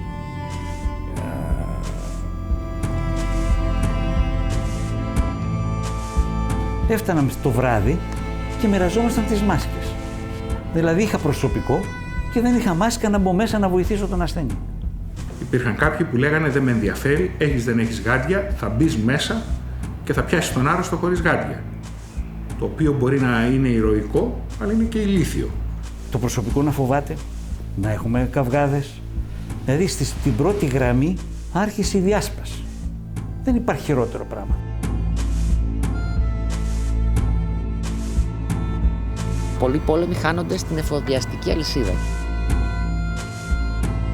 Τα συστήματα υγείας δεν είχαν προβλέψει ότι σε μια επιδημία του αναπνευστικού θα χρειαστείς πολύ σύντομα τεράστιες ποσότητες από συγκεκριμένα υλικά, τα οποία παράγονται σε συγκεκριμένες περιοχές του πλανήτη, στην Κίνα, στην Ινδία, όπου προφανώς τη στιγμή που μπαίνει σε lockdown η Κίνα, γιατί έχει τη δική της επιδημία και πρόκληση, θα βρεθείς μπροστά σε ελλείψεις, εάν δεν έχεις φροντίσει να έχεις επενδύσει από πριν. Θα μπορούσε να πει κανείς πως αυτό ήταν η εκδίκηση της νεοφιλελεύθερης παγκοσμιοποίησης. Πιστεύω ξεκάθαρα ότι η οικονομία της ελεύθερης αγοράς έδειξε τα όρια της στην περίπτωση της πανδημίας από πολλές απόψεις. Ήταν πάρα πολύ ενδιαφέρον στην αρχή της κρίσης να βλέπεις αρχηγούς δυτικών κρατών να διαπιστώνουν ξαφνικά ότι το 90% των φαρμάκων τους ή το 90% του προστατευτικού εξοπλισμού για γιατρούς κατασκευάζεται στην Κίνα. COVID-19 showed very clearly the limitations of neoliberalism at several levels, where the ideologies of neoliberalism led to a radicalization of the attack against the state, the disorganization of the state, and so on. Those countries found themselves less able to address the crisis. They found themselves unable to produce the ventilators that would be needed to keep their hospitalized population alive. Όλες οι χώρες της Ευρωπαϊκής Ένωσης επιδόθηκαν σε ένα κυνήγι εξασφάλισης των απαραίτητων από τα εργοστάσια της Κίνας και της Ασίας, κλέβοντας φορτία υγειονομικού υλικού η μία από την άλλη. Στο Υπουργείο Εξωτερικών, ο Γρηγόρης Δημητριάδης προσπαθούσε να εξασφαλίσει υλικά για το ελληνικό σύστημα υγείας. Η αγορά ήταν πάρα πολύ δύσκολη εκείνη την περίοδο. Έπρεπε να πληρώσεις εκείνη την ώρα, καθώς υπήρχαν και χώρες οι οποίες είχαν στείλει ανθρώπους που αγοράζαν επιτόπου ακόμα και με μετρητά.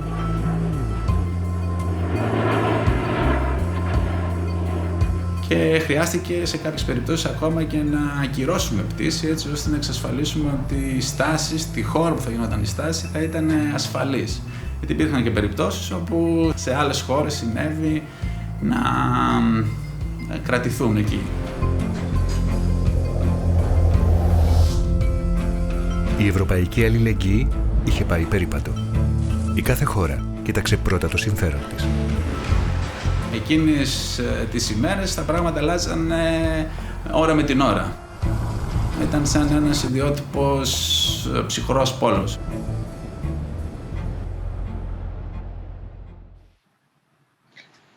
Ένα πολύ βασικό ερώτημα είναι η αφήγηση όλης αυτής της κατάστασης πρωτίστως και μετά θα πούμε βεβαίως και στην επιλογή του ποιον ρωτάς, τι τον ρωτάς. Είπε η Φένια πριν ότι πρέπει να ξέρεις κάποια πράγματα για να ξέρεις και τι να ρωτήσεις, γιατί είπε και ο Γιάννης πριν ότι πήγαμε σε μια μονότονη ενημέρωση, αλλά δεν ξέρω αν ακούσαμε πολυφωνία. Παραφωνίες πάντως υπήρξαν και επικίνδυνες κάποιες φορές, υγειονομικά μιλώντας τουλάχιστον και ακούγοντας και τους υπόλοιπους επιστήμονες, προβαλλόμενους ωστόσο από δημοσιογράφους. Άρα, για να συγκεκριμενοποιήσω το ερώτημά μου, και έχει έρθει και μια σχετική ερώτηση, αν μπορούμε να την ξαναδούμε, παρακαλώ, την είδαμε και πριν, στην αρχή της πανδημίας, όταν δηλαδή οι επιπτώσεις, οι επιδόσεις τόσο στην Ελλάδα όσο και στο εξωτερικό καταγράφονταν με τον πλέον δραματικό τρόπο. Παρ' όλα αυτά, στην Ελλάδα υπήρχε μια σχετική αισιοδοξία ότι τα πράγματα πάνε καλύτερα, ότι η κατάσταση είναι σαφώς καλύτερη και ούτω καθεξής. Έχεις, Γιώργο, την αίσθηση ότι εκεί πέρα υπήρξε μια στρέβλωση της κατάστασης? Δεν ήταν έτσι? Θέλω να πω, παντού δεν αποτυπωνόταν ότι μάλλον τα πηγαίναμε κάπως καλά, ή ήμασταν όλοι τόσο απροετοίμαστοι, όσο και το σύστημα υγείας, όσο και οι δημοσιογράφοι, ο δημοσιογραφικός κόσμος? Βλέπουμε και την ερώτηση. Ποια είναι η γνώμη σας για την παρούσα κατάσταση του πολιτικού διαλόγου στη χώρα μας σήμερα, ιδιαίτερα αναφορικά με την καταθλιπτικά μονόπλευρη ενημέρωση, όπως χαρακτηριστικά αναφέρθηκε στο ντοκιμαντέρ του κ. Ευγερόπουλου? Πώς μπορεί να ισοσταθμιστεί αυτό? Ωραία. Είναι δύο... Είναι από πού να αρχίσω τώρα και πού να τελειώσω, το σκέφτομαι. Λοιπόν, νομίζω ότι... Εντάξει, ο πολιτικός διάλογος, νομίζω ότι το καταλαβαίνουμε όλοι μας, βρίσκεται σε μία, πώς να το πω, υπάρχει μια μονοφωνία. Εγώ μεγάλωσα σε μια κοινωνία, είμαι 50 χρονών και μεγάλωσα μεγάλωσα με τα μέσα να είναι κάπως μοιρασμένα με έναν τρόπο. Κάποια υποστήριζαν την κυβέρνηση, κάποια άλλα όχι. Αυτό συνέβαινε. Και πλέον βλέπουμε ότι... Για να μην πάμε μακριά, ας πάμε για χθες. Ας μιλήσουμε για χθες ή για προχθές. Εγώ θα αισθανόμουν πιο καλά αν άκουγα περισσότερες κριτικές φωνές από τους δημοσιογράφους σε σχέση με τους χειρισμούς της κυβέρνησης, ας πούμε, για παράδειγμα. Δεν μπορώ να καταλαβαίνω για ποιο λόγο κόβεται η χώρα στα δύο. Έπεσε πολύ χιόνι, σύμφωνοι. Okay. Και το κλείνουμε από νωρίς, την Εθνική Οδό με τη δικαιολογία ότι να μην υπάρξει κάποιος κίνδυνος κάποιον οδηγό. Αυτό είναι εντάξει δηλαδή?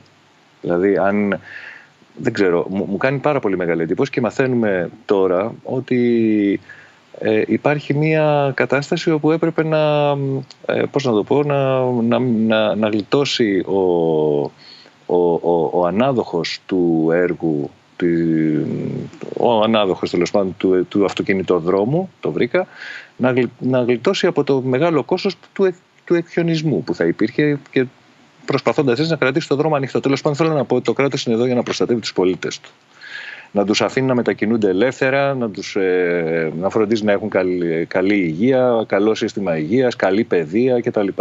Αυτό πρέπει να κάνει ένα κράτος για τους πολίτες και δεν καταλαβαίνω πώς προληπτικά, ας πούμε, κλείνει ένας δρόμος για να κάνουμε μία χάρη, ας πούμε, σε έναν ιδιώτη προκειμένου να μην πληρώσει το κόστος που θα έπρεπε να πληρώσει. Και θέλω να μείνω λίγο στους αυτοκινητόδρομους. Είναι εντυπωσιακό το γεγονός ότι αυτό είναι μία μπίζνα χωρίς ρίσκο. Κανένα. Συμβαίνει στους αυτοκινητόδρομους και συμβαίνει και στις ιδιωτικές εταιρείες νερού. Είναι εντυπωσιακό. Ακούσαμε και στο ντοκιμαντέρ, στο σημείο που το αναφέρεις, Γιώργο, να λέει η κυβέρνηση από την πλευρά της, διαστόματος κ. Σκέρτσου, αν θυμάμαι καλά, τον κ. Σκέρτσο ρωτάς, να λέει ότι το κράτος οφείλει να αποζημιώσει όποιον μάλλον... Ναι. Όχι να του καλύψει τα κέρδη όμως. Όχι να του καλύψει τα κέρδη που έχασε. Γιατί αυτό είναι γραμμένο στο συμβόλαιο. Και δεν είναι γραμμένο. Το συμβόλαιο δεν φτιάχτηκε με αυτή την κυβέρνηση, φτιάχτηκε με την προηγούμενη. Δηλαδή, αντιλαμβάνεστε, δηλαδή πέστε μου ποιος από τον ιδιωτικό τομέα είναι ένας άνθρωπος χωρίς ρίσκο. Κάποιος που είχε ένα μαγαζί, ας πούμε, και εγώ παιδί της ελεύθερης αγοράς είμαι.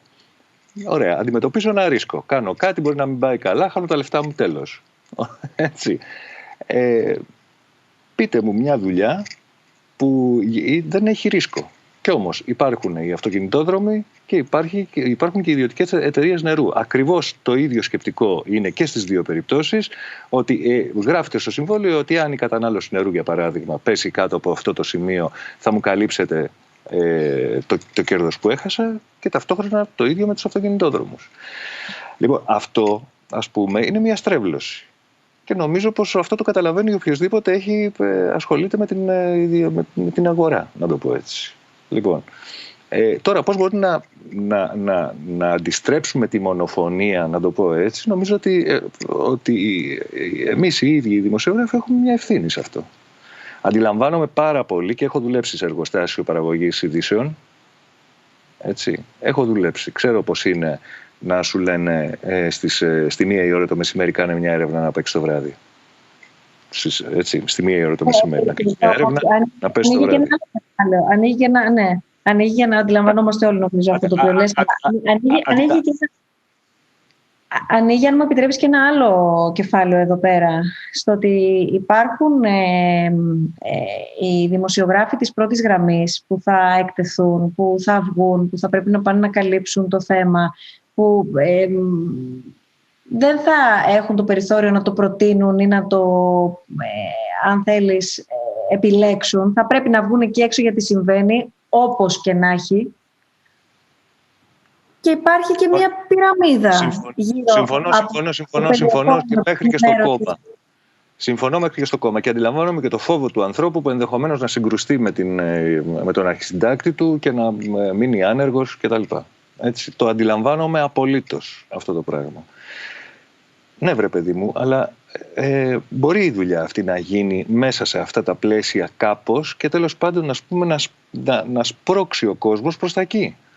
Δηλαδή, δεν είναι δυνατόν όλα τα μέσα να αναπαράγουν. Δεν είναι δυνατόν πραγματικά όλα τα μέσα να αναπαράγουν ότι γέμισε η Αθήνα αφίσες του Λιγνάδη και να μαθαίνουμε σήμερα ότι υπήρχε μόνο μία αφίσα του Λιγνάδη κολλημένη στην οδό Τάδε στα Χανιά και κανένας απολύτως να μην έκανε τον κόπο να βγει στα Εξάρχεια να βρει αυτές τις αφίσες. Αυτό μου κάνει τεράστια εντύπωση. Τεράστια. Δηλαδή, γι' αυτό λοιπόν, δεν λέω, λέει ο κόσμος, αλήτες ρουφιάνοι. Εγώ δεν λέω αυτό. Λέω ότι υπάρχουν πάρα πολύ καλοί δημοσιογραφικοί έξω. Μπορούν αυτοί οι άνθρωποι να έχουν φωνή, μπορούν να σπρώξουν με έναν τρόπο τα πράγματα προς μια κατεύθυνση. Και δεν ξέρω, νομίζω πως υπάρχει η προσωπική ευθύνη του καθενός από εμάς. Όταν κάποιος αποφασίζει να γίνει δημοσιογράφος, θα πρέπει να έχει υπόψη του ότι αυτό δεν είναι επάγγελμα δημοσίων σχέσεων. Και θα πρέπει να είναι έτοιμος να αναλάβει τα ρίσκα του. Συνολικά, για την ευθύνη της μετάδοσης της όποιας πληροφορίας, και επανέρχομαι σε αυτό το οποίο έθιξε η Φένια, πέρα από το κομμάτι εκείνων που βρίσκονται στην πρώτη γραμμή και θα πρέπει να βγουν, πέραν του κομματιού της υπόλοιπης πυραμίδας, έτσι όπως την συζητήσαμε, που έχουν και την ευθύνη μετάδοσης της πληροφορίας, που όμως στο όνομα της πολυφωνίας υπήρξαν και παραφωνίες προερχόμενες από την. Δηλαδή, από τη μία λέμε ότι βγαίνανε επιστήμονες που μας έλεγαν το ίδιο πράγμα, από την άλλη βγαίνανε επιστήμονες που έλεγαν να πάμε να κοινωνήσουμε, για παράδειγμα. Εδώ πέρα λοιπόν η απάντηση ποια είναι? Δεν καλώ αυτήν την περίπτωση ή μπορώ να την αντιμετωπίσω αυτή την περίπτωση και την κάθε περίπτωση? Άρα πόσο δε μάλλον τα πάμε σε μια λίγο πιο επιστημονική συζήτηση. Είναι όλοι ικανοί να κάνουν μια δημοσιογραφικά επιστημονική συζήτηση? Γιατί είναι όλοι εκείνοι οι οποίοι μπήκαν στα σπίτια μας και όλους εκείνους τους οποίους όλοι μας παρακολουθήσαμε, προκειμένου να αποφασίσουμε τι θα κάνουμε στη ζωή μας, προκειμένου να αποφασίσουμε αν θα εργαστούμε, όσο είχαμε την επιλογή βεβαίως, πολύ βασικός αστερίσκος αυτός, να εργαστούμε με τηλεεργασία, να πάμε στο σούπερ μάρκετ, πόσες φορές να πάμε, να φορέσουμε διπλή μονή ή καθόλου μάσκα και ούτω καθεξής. Κάποιους ακούγαμε, δημοσιογράφους ακούγαμε. Είναι εκπαιδευμένη η πλειοψηφία όσων μεταφέρουν την ενημέρωση σε τόσο εξειδικευμένα θέματα όπως είναι ένα τέτοιο θέμα? Να φέρω ένα παράδειγμα για την πολυφωνία ή τη μονοφωνία. Ναι, βεβαίως, Γιάννη, σε ακούμε. Ακούγομαι ή όχι? Ναι. Έχω ζήσει δύο διαφορετικές καταστάσεις στην ίδια ακριβώς εφημερίδα. Πολλά χρόνια πριν. Η πρώτη κατάσταση στην εφημερίδα στην οποία δούλευα έλεγε το εξής, ότι είσαι σίγουρος, Στάθη μου, ότι θες να δημοσιευτεί αυτό το πράγμα? Και απαντάει λοιπόν ο Στάθης, ναι κύριε Διευθυντά, είμαι σίγουρος. Έχεις βρει άλλη δουλειά, αγόρι μου? Του λέει. Ναι κύριε Διευθυντά, έχω βρει άλλη δουλειά. Και απελήθη, αλλά δημοσιεύθηκε το κομμάτι. Στην ίδια ακριβώς εφημερίδα, έτη φωτός μετά, να το πω έτσι, απολύονται οι Παναθηναϊκοί επειδή ο ιδιοκτήτης είναι Ολυμπιακός. Λοιπόν, τώρα μιλάμε για ένα τελείως διαφορετικό πράγμα. Μιλάμε για ένα background, δημοσιογραφικό background, το οποίο είτε το έχεις είτε δεν το έχεις. Πολλοί από τους νέους ανθρώπους, οι οποίοι έχουν δουλέψει σαν Gastarbeiter, εκεί πέρα ακριβώς που είναι οι μονάδες κοπής κόλλησης, των ειδήσεων και του copy-paste που πηγαίνει κατά σειροήν, που πηγαίνει ας πούμε σε όλα και από τα social media μέχρι τα website, έχουν μεγαλογηθεί με το κομμάτι του φόβου. Δεν ξέρουν τι θα πει άποψη. Πηγαίνουν και κάνουν ένα ρεπορτάζ επειδή ακριβώς τους ανατέθηκε το συγκεκριμένο ρεπορτάζ. Και θα γίνει με ένα συγκεκριμένο πολιτικό φίλτρο. Σε αυτό ευθυνόμαστε και εμείς. Σε αυτό ευθυνόμαστε και εμείς, γιατί πολλές φορές δεν διατηρήσαμε αυτό το κομμάτι του αξιόλογου θέσης, ότι εγώ εδώ είμαι, πληρώνομαι από το κοινό, όχι από τον ιδιοκτήτη. Το κοινό θα με πληρώσει. Αυτούς που κουβαλάω μαζί μου και όχι ο ιδιοκτήτης. Εδώ να βγω όμως να κάνω και μια παρένθεση. Στο κομμάτι το τελευταίο που έχουμε της πανδημίας, για να επιστρέψω σε αυτό που ήμασταν, είχαμε ελλειπή πληροφόρηση και δεν είχαμε πού να πάρουμε την πληροφόρηση. Δεν γνωρίζαμε ποια είναι τα κανάλια. Όταν θέλετε εσείς να φτιάξετε, ας πούμε, στο iMed, να φτιάξετε την πλατφόρμα εκείνη, από πού θα παίρνετε τις ειδήσεις? Η ταλαιπωρία που τραβήξατε ήταν επική. Δηλαδή, γιατί δεν υπήρχαν οι άνθρωποι να σας δώσουν την πληροφορία αυτή. Όπως και εμείς δεν ξέραμε, ούτε και οι ίδιοι οι επιδημιολόγοι, οι λοιμοξιολόγοι ξέρανε τι ακριβώς περιμένει και πώς θα ήταν αυτό εδώ. Εδώ λοιπόν στο τελευταίο κομμάτι, γιατί όλα τα άλλα τα καταλαβαίνω, είχαμε διπλό πρόβλημα. Δεν είχαμε πληροφόρηση, δεν είχαμε πού να αποτανθούμε, δεν είχαμε μια εγκυκλοπαίδεια, πες το ρε παιδί μου, να πάμε να ψάξουμε, δεν είχαμε κάτι από το οποίο να ενημερωθούμε και επιπλέον είχαμε εκπροσώπους σε τακτά χρονικά διαστήματα, οι οποίοι επιτρέπαν συγκεκριμένους ανθρώπους να μπαίνουν μέσα. Θα ήθελα να προσθέσω κάτι, αν μπορώ. Ναι, ορισμένα θέματα είναι και λίγο κοινής λογικής. Φερρυπίν, για τη χρήση της μάσκας ή τη μη χρήση της μάσκας. Δεν θα έπρεπε να δεχτεί δημοσιογράφος στην πρώτη φάση της πανδημίας να ξεστομίσει, όπως και ειδικός δεν θα έπρεπε να δεχτεί να το πει, ότι καλό είναι να μην φοράμε μάσκα, γιατί υπάρχει μεγαλύτερος κίνδυνος μετάδοσης, γιατί δεν ξέρουμε πώς να τη χρησιμοποιούμε. Αφού ξέραμε όλοι ότι ο λόγος που δεν μας συστήναν να μην φοράμε μάσκα είναι γιατί δεν υπήρχαν μάσκες.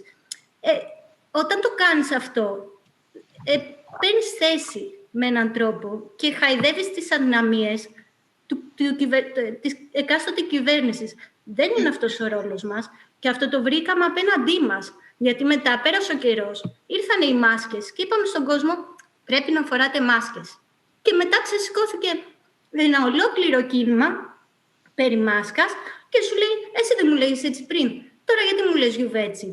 Εγώ δεν λέω ότι κάθε άνθρωπος δεν έχει και την ευθύνη του από μόνος του να κατανοήσει και κάποια πράγματα και να δει την μεγάλη εικόνα. Αλλά σαν επαγγελματίες, εμείς και οι λοιμοξιολόγοι που βγαίνουν στα παράθυρα δεν έπρεπε να δεχτούν να θέσουν αυτό το ζήτημα με αυτόν τον τρόπο. Ο κόσμος, αν του πεις την αλήθεια, θα την ακούσει. Νομίζω πάντως... Μου επιτρέπετε να πω κι εγώ. Ναι, βεβαίως. Συγγνώμη, δεν άκουσα ποιος να παρέμβει. Μισό λεπτάκι θα μου δώσεις, Έλενα. Πάντως, αυτό στο οποίο η κοινή λογική ορίζει να επιστρέψουμε και από το οποίο θα πρέπει να ξεκινήσουμε, έχω την αίσθηση ότι είναι τα δεδομένα. Αυτό το οποίο ανέφερε νωρίτερα ο Γιάννης. Είτε πρόκειται για τους ειδικούς που έχουν και θα πρέπει να έχουν τον πρώτο λόγο, είτε πρόκειται για τους δημοσιογράφους που είναι ουσιαστικά το όχημα μετάδοσης της διασταυρωμένης πληροφορίας. Στην Ελλάδα ισχύει το εξής παράδοξο, γιατί υπάρχουν κάποια δεδομένα τα οποία είναι δεδομένα. Από εκεί και πέρα, το τι θα συμπεράνει ο καθένας ή τι κατεύθυνση αυτόν θα δώσει, μπορεί να το κάνει και μπορεί οποιοδήποτε να αξιολογήσει αν θέλει να το ακούσει, να το ακολουθήσει και το καθεξής. Τα δεδομένα, ωστόσο, είναι πάρα πολύ συγκεκριμένα, δεν αμφισβητούνται. Και εδώ πέρα ήρθαμε αντιμέτωποι, τουλάχιστον σε σχέση με άλλες χώρες, ως προς τη διάθεση και για την ακρίβεια τη μη διάθεση προς δημοσιογράφους συγκεκριμένων δεδομένων. Και δεν εννοώ για προσωπικές αναλύσεις και προσεγγίσεις και εκτιμήσεις, αλλά αναφέρομαι σε δεδομένα. Δεν έχουν διατεθεί λοιπόν σε δημοσιογράφους, σε πανεπιστήμια, σε πολίτες. Μια βάση με δεδομένα, μία βάση με δεδομένα, επαναλαμβάνω μία βάση από τόσους φορείς που συνεργάζονται, μία βάση που να συμφωνούν τα δεδομένα τους, που να είναι συγκεντρωμένα τα δεδομένα τους αναφορικά με την πανδημία. Από την πρώτη μέρα της πανδημίας, αυτό στο οποίο αναφέρθηκε νωρίτερα ο Γιάννης, προσπαθήσαμε στο IMED, το lab για την ακρίβεια, οι συνάδελφοί μας να δημιουργήσουν μια εφαρμογή για την παρακολούθηση της εξάπλωσης της νόσου, χωρίς να υπάρχει κανένα κείμενο, χωρίς να υπάρχει, το βλέπετε και το βλέπουμε όλοι, χωρίς να υπάρχει καμία ανάλυση, χωρίς να υπάρχει καμία εκτίμηση, αν είναι πολύ, αν είναι λίγο, αν είναι καλό, αν είναι κακό, προς τα πού τίνει, τα δεδομένα. Και εδώ πέρα υπήρξε τέτοια δυσκολία συγκέντρωσης και συλλογής των δεδομένων, που σκοπός ήταν ουσιαστικά να δημιουργηθεί αυτή η εφαρμογή που να παρακολουθεί την εξέλιξη της νόσου, διαθέτοντας τα δεδομένα ανοιχτά σε όλους και στο ίδιο το κράτος δηλαδή, τα οποία μάλιστα έφτασαν να χρησιμοποιούνται ακόμα και το Ευρωπαϊκό Γραφείο του Παγκόσμιου Οργανισμού Υγείας, που μας έστειλε επιστολή και είδαμε απλά ένα mail στο info-mail μας, χωρίς να έχουμε κάποια επαφή με κανέναν συνεργάτη από εκεί, όπου αυτό το οποίο μας έλεγαν είναι ότι ελήψη αντίστοιχης βάσης από τον ΕΟΔΗ ζητείται από τον οργανισμό, το μη κερδοσκοπικό δημοσιογραφικό οργανισμό IMED, να γίνει χρήση των δεδομένων που έχουμε συλλέξει. Άρα εδώ πέρα αυτό έρχεται σε μια αναντιστοιχία με το να παρακαλούν οι δημοσιογράφοι, και το λέω αυτό από προσωπική πείρα γιατί έβλεπα καθημερινά όλη την ομάδα που έπαιρνε τηλέφωνο από το Υπουργείο στον ΕΟΔΗ και ανάποδα, και ανάλογα με το ποιος σήκωνε το τηλέφωνο, αν είχε να δώσει κάποια απάντηση έδινε ή δεν απαντούσε και ποτέ και δεν είχε απαντήσει και μέχρι σήμερα. Άρα εδώ θέλω να πω ότι τίθενται πολλά θέματα υπό αμφισβήτηση όταν δεν μπορούμε να συνενεθούμε στα βασικά, στο ποια είναι τα δεδομένα, πώς τα συγκεντρώνω και γιατί να μην έχουν πρόσβαση όσοι πρέπει και χρειάζεται να έχουν πρόσβαση χωρίς καμία παρέμβαση σε αυτά. Δεν γίνεται να δοθεί υποκειμενική χρειά στα δεδομένα. Ένα άλλο θέμα επίσης που έχει ανοίξει και προβλήθηκε πρόσφατα είναι τι γίνεται με αυτούς τους περιβόητους χάρτες του ECDC. Είναι το Ευρωπαϊκό Κέντρο Πρόληψης και Ελέγχου Νόσων, όπου εκεί, κατόπιν επικοινωνίας που είχαμε, αυτό το οποίο λάβαμε είναι ότι όλοι αυτοί οι χάρτες που έχουν χρησιμοποιηθεί ποικιλοτρόπως από τα μέσα ενημέρωσης και από τους πολιτικούς, βέβαια, φαίνεται ότι δεν έχει στείλει ποτέ έως σήμερα η Ελλάδα, και υπάρχει συγκεκριμένη έρευνα στο site του Lab, δεν έχει στείλει ποτέ στοιχεία για τα διεξαχθέντα τεστ αναγεωγραφική περιοχή. Δεν έχει δηλαδή στείλει τη γεωγραφική περιοχή. Το αποτέλεσμα είναι το ποσοστό το οποίο στέλνεται να διασπείρεται στον υπόλοιπο χάρτη. Άρα όταν βλέπουμε μια περιοχή πράσινη, δεν ξέρουμε τελικά αν είναι πράσινη.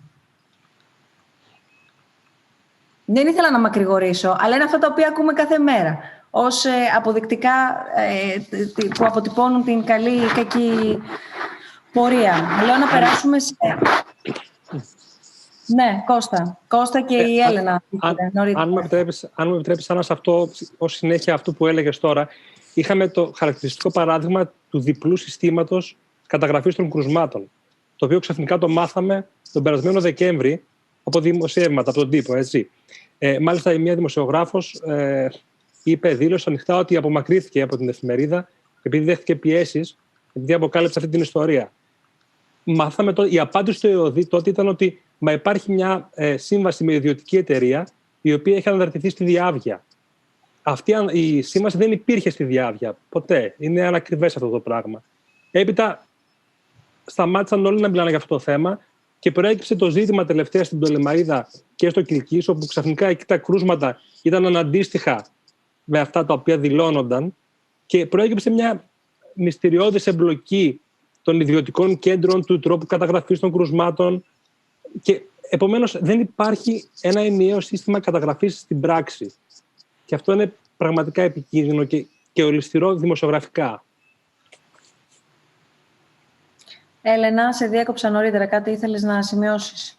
Εγώ θα σημειώσω κάτι στη σχέση που λέγαμε πριν των επιστημόνων και με τους δημοσιογράφους και κατά πόσο ήταν προετοιμασμένοι οι δημοσιογράφοι. Φαντάζομαι το αναγνωρίζουμε όλοι ότι κανένας δεν ήταν προετοιμασμένος για αυτό που ζήσαμε. Και έχει μεγάλη σημασία να σταθούμε κριτικά φυσικά απέναντι στη δημοσιογραφία, αλλά και να αναγνωρίσουμε την αυταπάρνηση που έδειξαν πάρα πολλοί συνάδελφοι, οι οποίοι μπορεί απλά να ήταν μεταδότες της είδησης, αλλά ρίσκαναν ακόμα και τη ζωή τους εκείνη την πρώτη περίοδο που ακόμα και οι ίδιοι γιατροί λένε ότι ο μεγαλύτερος εχθρός τους ήταν ο φόβος, δεν ξέραν και οι ίδιοι. Και επίσης θα ήθελα να σταθώ και στους επιστήμονες που βλέπουμε πραγματικά σε κάθε κύμα της πανδημίας, που έχει εξαιρετικά ενδιαφέρον τη στάση τους. Στο πρώτο κύμα της πανδημίας, όπως είδαμε και στο ντοκιμαντέρ του Γιώργου, ο καθένας το διαχειρίστηκε διαφορετικά, όπως λέγανε. Οι ίδιοι ήταν, θα λέγαμε, απόντες ή μιλούσαν πάρα πολύ λίγο, καθώς δεν γνώριζαν. Στο δεύτερο κύμα της πανδημίας αυτή η εικόνα άλλαξε ολοκληρωτικά, θα έλεγε κανείς, ότι είναι παρόντες, μιλούν και σε πολλές περιπτώσεις έχουν υπάρξει και αγγελιοφόροι σε εισαγωγικά αλλά και εκτός εισαγωγικών για μελλοντικά μέτρα που πήρε η κυβέρνηση. Ενώ στο τρίτο κύμα της πανδημίας φαίνεται να έχουν και ένα έτσι, διπλό μήνυμα για τον εμβολιασμό. Και θα με επιτρέψετε να πω και εγώ πάνω στα δεδομένα ότι τα δεδομένα, η πρόσβαση στα στοιχεία θεωρώ πως είναι ένα ζητούμενο σε αυτή την περίοδο. Ο συμβιβασμός πλέον είναι πολύ δύσκολος. Η πανδημία έχει οδηγήσει στην υπερπληροφόρηση, υπερβολική πληροφόρηση, στην επανάληψη, όπως είπε και ο Γιάννης ο Ντρενογιάννης, σαν να ακούμε συνεχώς τα ίδια. Και πολλές φορές και μέσα από τα social media έρχονται πολλά μηνύματα στον κόσμο.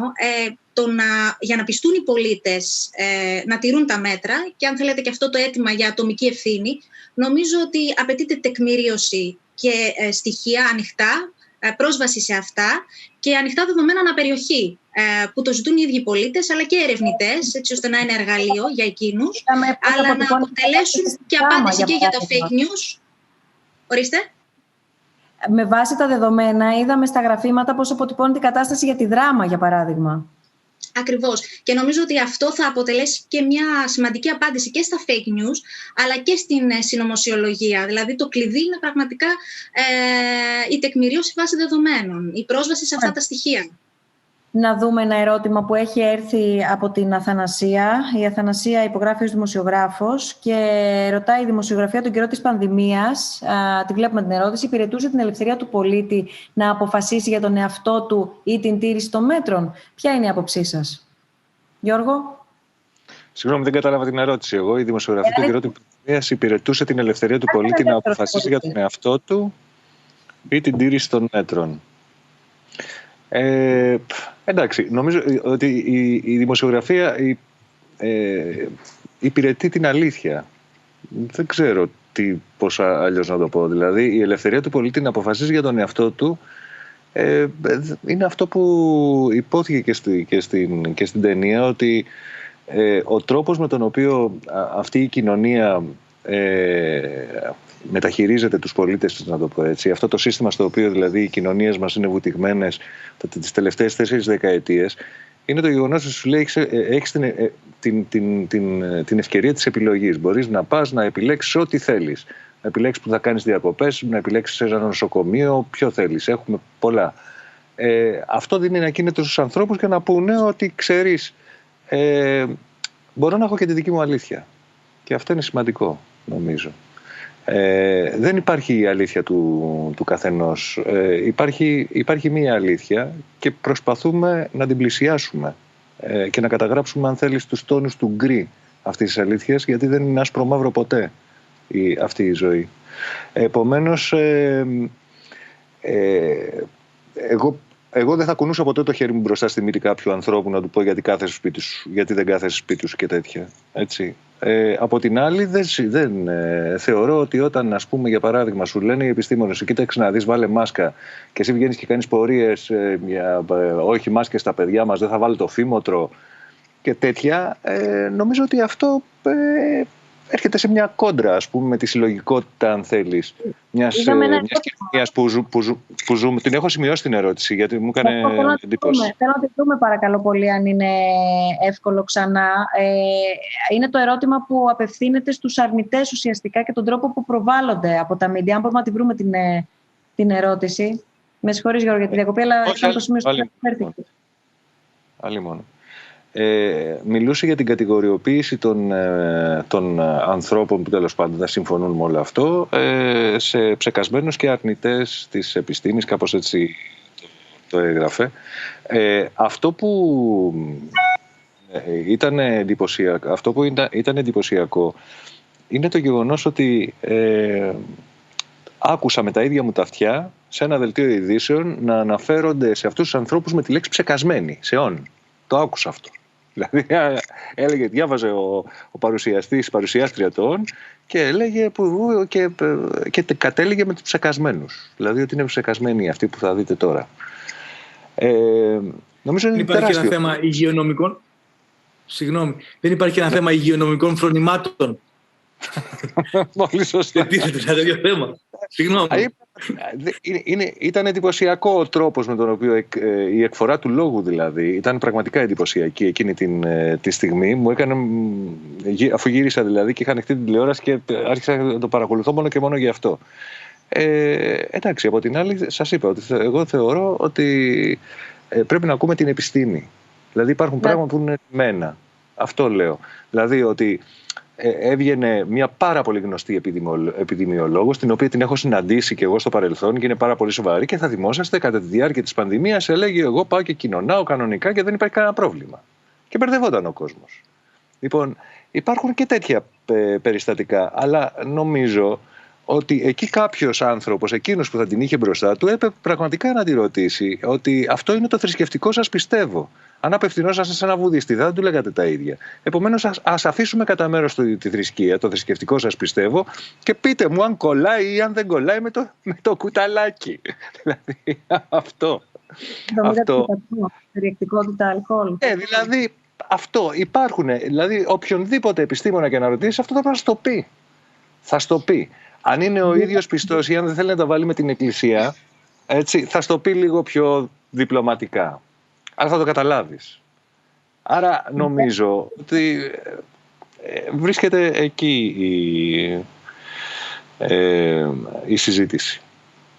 Την ερώτηση στην οποία έχεις ήδη απαντήσει, Γιώργο, απλά είναι η ερώτηση στην οποία αναφερθήκαμε. Αν μπορείτε να κάνετε μια τοποθέτηση, έγινε, για το πόσο επικίνδυνη ως πρακτική των media και των κυβερνήσεων είναι η κατηγοριοποίηση όσων διαφωνούν με συγκεκριμένες πολιτικές και αποφάσεις ως αρνητές και ψεκασμένους. Ήταν ακριβώς αυτή η λέξη που χρησιμοποιήθηκε στο ερώτημα που μας είπες και από το δελτίο ειδήσεων. Τουρισμός. Εδώ έχει ανοίξει πάρα πολύ μεγάλη συζήτηση. Είναι το επόμενο απόσπασμα το οποίο μας έχεις ετοιμάσει. Ένα καλοκαίρι το οποίο νιώσαμε, νομίζω, πολύ περίεργα, γιατί ήταν μουδιασμένο τουλάχιστον για τους επιχειρηματίες του κλάδου. Καλά, ήταν μουδιασμένο πάρα πολύ για τον κόσμο που δεν μπορούσε είτε λόγω φόβου είτε λόγω οικονομικής αδυναμίας να πάει διακοπές. Ωστόσο, ο τουρισμός άνοιξε και άνοιξε για την ενίσχυση του κλάδου. Το μετά επίσης ερμηνεύεται ποικιλοτρόπως. Να δούμε ένα απόσπασμα. Στα τέλη Αυγούστου, τα κρούσματα άρχισαν να αυξάνονται καθημερινά. Πολλά ξένα κράτη άρχισαν να συνιστούν στους πολίτες τους να αποφεύγουν την Ελλάδα. Σήμανε συναγερμός, αλλά ήταν ήδη αργά. Ένα είναι σίγουρο. Ο τουρισμός δεν επηρέασε την έξαρση της πανδημίας. Στην κοινότητα δεν υπήρχε. Πώς μπήκε ο ιός?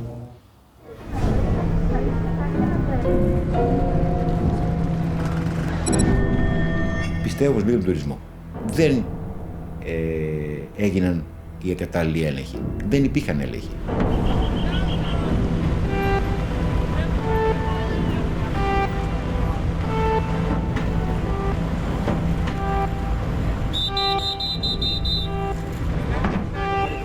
Ποια είναι η κριτική? Έπρεπε, λέει, να ανοίξουμε τα σύνορα με υποχρεωτικά PCR. Η Ευρωπαϊκή Οδηγία έλεγε ξεκάθαρα ότι θα πρέπει ανεμπόδιστα οι Ευρωπαίοι πολίτες να κινούνται μεταξύ των χωρών. Άλλωστε, να πω και κάτι άλλο. Ό,τι κάναμε ήταν η εισήγηση της Επιτροπής των Επιδημιολόγων. Έχουμε φτύσει αίμα να φτάσουμε εδώ πέρα. Δεν μπορεί ο καθένας να μας χρησιμοποιεί. Ούτε επίσης να μας ενοχοποιεί. Αντί να πούνε ευχαριστώ. Εγώ προσωπικά με τέτοιες μπάτσες δεν θα δεχόμουν ποτέ στη ζωή μου να κάτσω. Γιατί το ψέμα κρύβει από κάτω αποτυχία στο χειρισμό. Νομίζεις ότι οι άλλοι τρώνε χόρτο. Όμως ο κορονοϊός τώρα δεν τρώει χόρτο. Ο κύριος Ζακυνθινός θυμάται καλά εκείνες τις συζητήσεις. Καθηγητής εντατικής θεραπείας και πνευμονολογίας στην Ιατρική Σχολή του Πανεπιστημίου Αθηνών, ήταν μέλος της Επιτροπής των Επιστημόνων που συμβουλεύει την κυβέρνηση. Ενώ υπήρχε σαν πρόταση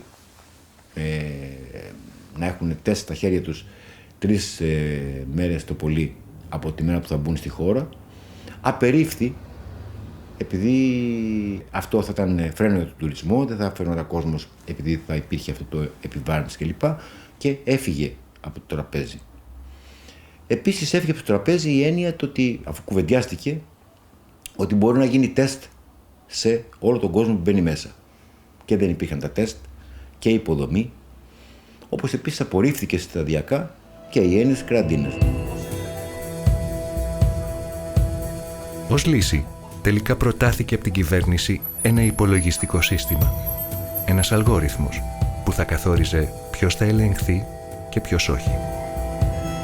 Το σύστημα ΕΒΑ αποτέλεσε σημείο αναφοράς και καλής πρακτικής για πάρα πολλές χώρες της Ευρώπης, οι οποίες ήρθαν σε επαφή μαζί μας σε σχέση με το πώς λειτουργεί. Και κατέληξε λοιπόν η Επιτροπή, πιθαναγκάστηκε αν θέλετε κατά την άποψή μου, στο να δεχθεί την έννοια του τεστ δειγματοληπτικά με έναν αλγόριθμο που δεν τον ήξερα προσωπικά, ούτε πιστεύω πολλά μέλη της Επιτροπής τον ξέραν. Χρησιμοποιώντας εργαλεία τεχνητής νοημοσύνης, καταφέραμε και κάναμε 7.500 τεστ, τα οποία είχαν το ίδιο αποτέλεσμα που θα μπορούσαν να μας φέρουν 22.500. Δεν πείθη κανέναν, κατά την άποψή μου, το ότι η χώρα δεν θα είχε τουρίστες αν ερχόταν με ένα τεστ στο χέρια τους οι πολλοί. Πρέπει να προλάβεις να μην μπει μέσα κόσμος που έχει τον ιό. Αυτό δεν γίνεται δειγματοληπτικά. Το καταλάβανε όλοι, χρειάζεται φιλοσοφία. Πώς ελέγχουν δηλαδή τους πρόσφυγες, δεν το κατάλαβα. Δεν μπορεί να ελέγχουν τους τουρίστες. Εκείνο που πρέπει να κάνουν οι άνθρωποι που έχουν υπευθυνότητα γι' αυτό, να πούν συγγνώμη, κάναμε λάθος. Κανείς δεν είναι αλάνθαστος. Κανείς. Αλλά η έννοια της αλαζονίας, της τεψιδικίας είναι απαράδεκτες. Δεν το έχω πει δημόσια, το λέω τώρα. Στα νησιά δεν κολλάγαν στα πλοία.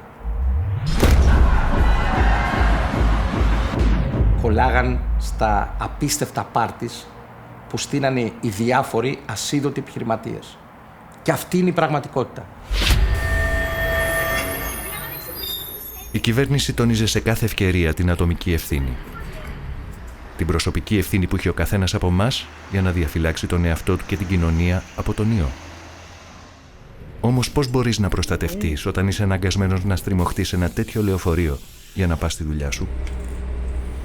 Πολύ περισσότερο εχθρός μας ήταν και εξακολουθεί να είναι ο εφησυχασμός και η χαλάρωση, όχι μεταφορές. Όταν γεράσει ο στόλος ή όταν είναι δεδομένος ο στόλος, δεν αλλάζει από μια στιγμή στην άλλη. Αυτά μπορεί να κάνει μια πολιτεία. Τους επόμενους μήνες τα κρούσματα θα εκτοξευθούν. Ο κορονοϊός έχει πλέον εξαπλωθεί σε όλη τη χώρα και τίποτα δεν φαίνεται ικανό να μπορεί να το σταματήσει.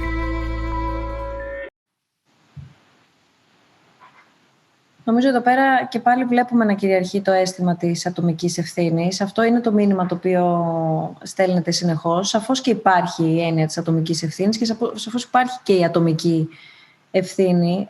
Το θέμα είναι πώς ακριβώς αυτή αντιμετωπίζεται, πώς προβάλλεται ως τάση, αν θέλετε, και γιατί συμβαίνει και αν συνέβη πρώτα απ' όλα αυτό. Θα ήθελα ένα σχόλιο από όλους ως προς το ζήτημα. Έχουν ακουστεί πάρα πολλά για την ατομική ευθύνη. Στην αρχή είχαν στιγματιστεί γενναίες, οι μεγαλύτεροι, μετά οι μικρότεροι, μετά να απομακρυνθούν μεταξύ τους, μετά δεν έφταξε αυτό, αλλά έφταξαν εκείνοι που δεν πρόσεξαν, μετά όμως είδαμε και άλλους να νοσούν που πρόσεξαν. Και η έννοια της ατομικής ευθύνης, αν συμφωνείτε και αν θέλετε, είναι και ένα πολύ λεπτό και ηθικά λεπτό σημείο, γιατί αφορά τον πολίτη που μπορεί να είναι συνεπής και υπεύθυνος και μπορεί να νοσήσει ή μπορεί να το μεταδώσει. Νομίζω... να αρχίσω εγώ, έτσι. Νομίζω ότι αυτό είναι απλά η μετάθεση της ευθύνης. Αυτό συμβαίνει. Δηλαδή, σου λέει το κράτος είσαι υπεύθυνος να προστατευτείς εσύ, αλλά κοίτα να δεις, δεν βάζω περισσότερα λεωφορεία, δεν έχω να βάλω. Αυτό είναι, αυτά μπορεί να κάνει η πολιτεία. Και μου έκανε εντύπωση όταν το είπε αυτό ο κύριος Πέτσας και πραγματικά επέμενα πάρα πολύ σε εκείνο το σημείο. Τι εννοείται, γιατί δεν βάζουμε κι άλλα, έχουμε βάλει κι άλλα, ναι, αλλά δεν φτάνουν, βλέπετε τι γίνεται. Είναι πραγματικά απίστευτο να ακούς μια τέτοια ατάκα εν καιρό πανδημίας από έναν κυβερνητικό αξιωματούχο σκεπτόμενος ότι εάν ήταν τράπεζες το θέμα θα είχε λυθεί. Θέλω να είμαι απόλυτα σε αυτό. Δεν το αντιλαμβάνομαι πραγματικά. Δηλαδή με ξεπερνάει αυτό το πράγμα. Δεν είπαμε να φέρνουν υπτάμενα μέσα και να κάνουν για να κάνουν commute τον κόσμο, ας πούμε, να το μεταφέρουν από ένα μέρος στο άλλο. Αλλά δεν είναι δυνατόν να σου τρίβουν στη μούρη την ατομική ευθύνη, ας πούμε, ότι εσύ είσαι υποχρεωμένος να προστατευτείς και να προστατεύσεις και τους άλλους, από τη στιγμή που οι ίδιοι δεν κάνουν κάτι και κυνηγάνε τους νέους πλατείες. Και υπάρχουν δυστυχώς και διάφοροι δημοσιογράφοι σε διάφορα δελτία που βγαίνουν, ας πούμε, και κάνουν και τον αστυνόμο. Τι είναι αυτό τώρα το πράγμα, άλλο πάλι και τούτο. Να γίνονται οι δημοσιογράφοι, ας πούμε, οι τηρητές, οι επιτηρητές, ας πούμε, των μέτρων της τάξης, ας πούμε. Από εκεί και πέρα υπάρχει και ταυτόχρονα η συζήτηση φτάνει στον τουρισμό, αυτόματα να μην παίζει κανένα απόλυτος ρόλο. Ακούσατε, ο κύριος Καρδελιάς ήταν πάρα πολύ απόλυτος. Η πρώτη ατάκα που είπε, ο τουρισμός δεν φταίει. Κάτσε ρε παιδί, να το συζητήσουμε. Μισό λεπτό. Απόλυτος. Ακριβώς. Ναι. Αυτό βέβαια καταλαβαίνετε ότι ήταν μέσα στο πλαίσιο μιας συζήτησης όπου ο κύριος Κικίλιας ήρθε σε πολύ μεγάλη πίεση. Έτσι. Παντού. Τα πάρτι ήταν τα πάρτι, φταίγαν τα πάντα εκτός από τον τουρισμό. Δεν λέμε να μην ανοίξει ο τουρισμός. Κανένας δεν το είπε αυτό. Υπάρχουν άνθρωποι που δουλεύουν στον τουρισμό, υπάρχουν άνθρωποι που θέλουν να φάνε. Υπάρχουν άνθρωποι που έχουν επιχειρήσεις κτλ. Να ανοίξει. Αλλά να ανοίξει με ένα σοβαρό τρόπο. Δεν είναι δυνατόν να έρχονται άνθρωποι το καλοκαίρι στην Ελλάδα να μπαίνουν μέσα και χωρίς αρνητικό τεστ, χωρίς τίποτα. Μπείτε με ένα δειγματοληπτικό έλεγχο που ήταν, είδατε τα νούμερα, από τα σχεδόν 3 εκατομμύρια ή 306.000 και όλο αυτό το πράγμα να επαφίεται σε έναν αλγόριθμο. Δεν είμαι κατά της τεχνολογίας, μου αρέσει πάρα πολύ και τη χρησιμοποιώ. Αλλά δεν είναι δυνατόν, άμα θες τη χώρα σου να μείνει κάπως ασφαλής, δεν γίνεται αυτό το πράγμα δειγματοληπτικά. Και εδώ θα πρέπει να δούμε λίγο και την Επιτροπή Επιδημιολόγων, την περίφημη. Έτσι. Η δουλειά της Επιτροπής είναι, όπως ξέρουμε όλοι, να εισηγείται. Έτσι. Δηλαδή, να λέει ότι για να γίνει αυτό που μου λες κυβέρνηση, εγώ πιστεύω ότι πρέπει να γίνει αυτό και τ' άλλο. Όταν έρθει η κυβέρνηση και πει εγώ όμως δεν έχω αυτή τη δυνατότητα, τότε οι επιστήμονες της Επιτροπής έχουν 2 επιλογές. 2 έχουν. Ή να τα βροντίξουν και να φύγουν όπως είναι, να σηκωθούν από το τραπέζι και να πούνε φεύγουμε, ή να προσαρμόσουν τη λύση που προτείνουν μέσα στα δεδομένα που τους δίνει η κυβέρνηση. Αν η κυβέρνηση τους πει ότι εγώ, παιδιά, 1000 τεστ μπορώ να κάνω, για παράδειγμα, τη μέρα, οι επιστήμονες θα πρέπει να βρουν έναν τρόπο σε ποιους θα γίνονται αυτά τα 1000 τεστ. Αυτό είναι. Τώρα που πέρασε στους επιστήμονες, ήταν μια απορία που μου δημιουργήθηκε παρακολουθώντας την ταινία και θα σε ρωτήσω, Γιώργο, ευθύνος στον αέρα, άμα θέλεις απαντάς, αλλά δεν είδαμε τον κύριο Τσιόδρα. Ο κύριος Τσιόδρας είναι ένα πρόσωπο το οποίο ταυτίστηκε με αυτή την ιστορία και ένα πρόσωπο το οποίο μας καθήλωσε καθημερινά 6 ώρα να περιμένουμε να ακούσουμε κάτι καινούριο για αυτό το άγνωστο, το οποίο μας άλλαξε όλη τη ζωή. Ο κύριος Τσιόδρας αρνήθηκε να μιλήσει και στις επίμονες προσπάθειές μας δεν απάντησε ποτέ. Όταν τον πλησίασαν άνθρωποι κοινοί γνωστοί, τέλος πάντων, είπε ότι δεν θέλω άλλο, έχω υπερεκτεθεί, δεν θέλω να συμμετάσχω, δεν γράφουν για τα παιδιά μου, δεν θέλω να κρατήσω την οικογένεια μακριά από αυτό και κάτι τέτοια. Όπου τέλος πάντων... Προκαλεί εντύπωση ακριβώς επειδή ταυτίστηκε ένα ολόκληρο έθνος και ακριβώς επειδή ήταν και επιλογή όχι μόνο της ελληνικής κυβέρνησης. Είδαμε και άλλες κυβερνήσεις να βγάζουν μπροστά ένα πρόσωπο επιστήμονα προκειμένου να εξηγήσει, να ενημερώσει, να, εν πάση περιπτώσει, επικοινωνήσει σε καθημερινή βάση με ολόκληρους λαούς και με κατοίκους κρατών που παρακολουθούσαν την ενημέρωση σχετικά με την εξέλιξη και την πορεία της πανδημίας στην εκάστοτε χώρα. Ένα μοντέλο το οποίο δεν είναι προφανώς μόνο ελληνικό. Το βλέπω μόνο σε ένα πλάνο, αν δεν κάνω λάθος, πολύ λίγο μέσα στο ψιλικατζίδικο. Θέλω, Φίβη, να σε ρωτήσω, επειδή συνεργάζεσαι και όχι μόνο εσύ, αλλά και άλλοι συνάδελφοι, γιατί θέλω να σας ακούσουμε, απλά θα ζητήσω λίγο πιο σύντομες τοποθετήσεις, γιατί έχουμε και άλλα θέματα να θίξουμε. Θέλω να σε ρωτήσω, μιας και συνεργάζεσαι με το Reuters και μιας και όλο αυτό που παρακολουθούμε δεν το παρακολουθούμε μόνο στην Ελλάδα, συγκεκριμένα το ζήτημα της ατομικής ευθύνης που έχει γίνει πάρα πολλής λόγος γύρω από αυτό, με ποιο τρόπο προσεγγίζεται διεθνώς, από τη δική σου προφανώς εμπειρία? Είσαι στο mute, φοβάμαι. Όχι. Μ' ακούς? Τώρα ναι. Εντάξει, γενικά εμείς ήμασταν πολύ τυχεροί, γιατί επειδή είναι ένας τόσο μεγάλος οργανισμός, ήρθε το heads up από πριν. Δηλαδή, εγώ ουσιαστικά ξεκίνησα να κάνω καραντίνα πριν από όλους, διότι επειδή ήταν τότε που γινόταν η φάση με τον Εύρο και το φράχτη και αυτά, και εγώ όμως ταυτόχρονα έκανα μια άλλη δουλειά και με το που λέει κάποιος μπορεί να εκτέθηκες, εγώ έμεινα σπίτι από τις αρχές Μαρτίου. Γιατί το αφεντικό μου λέει πρέπει να είμαστε super careful. Δηλαδή εμείς ερχόντουσαν τα email από το εξωτερικό και εμείς ήμασταν πάντα μια εβδομάδα, 10 μέρες πριν από ό,τι ήταν να γίνει, γιατί θέλαν να προσέχουν πάρα πολύ. Δηλαδή πήγαν από πολύ νωρίς, όλοι άρχισαν να δουλεύουν από το σπίτι. Στο γραφείο δεν πηγαίνει κανείς.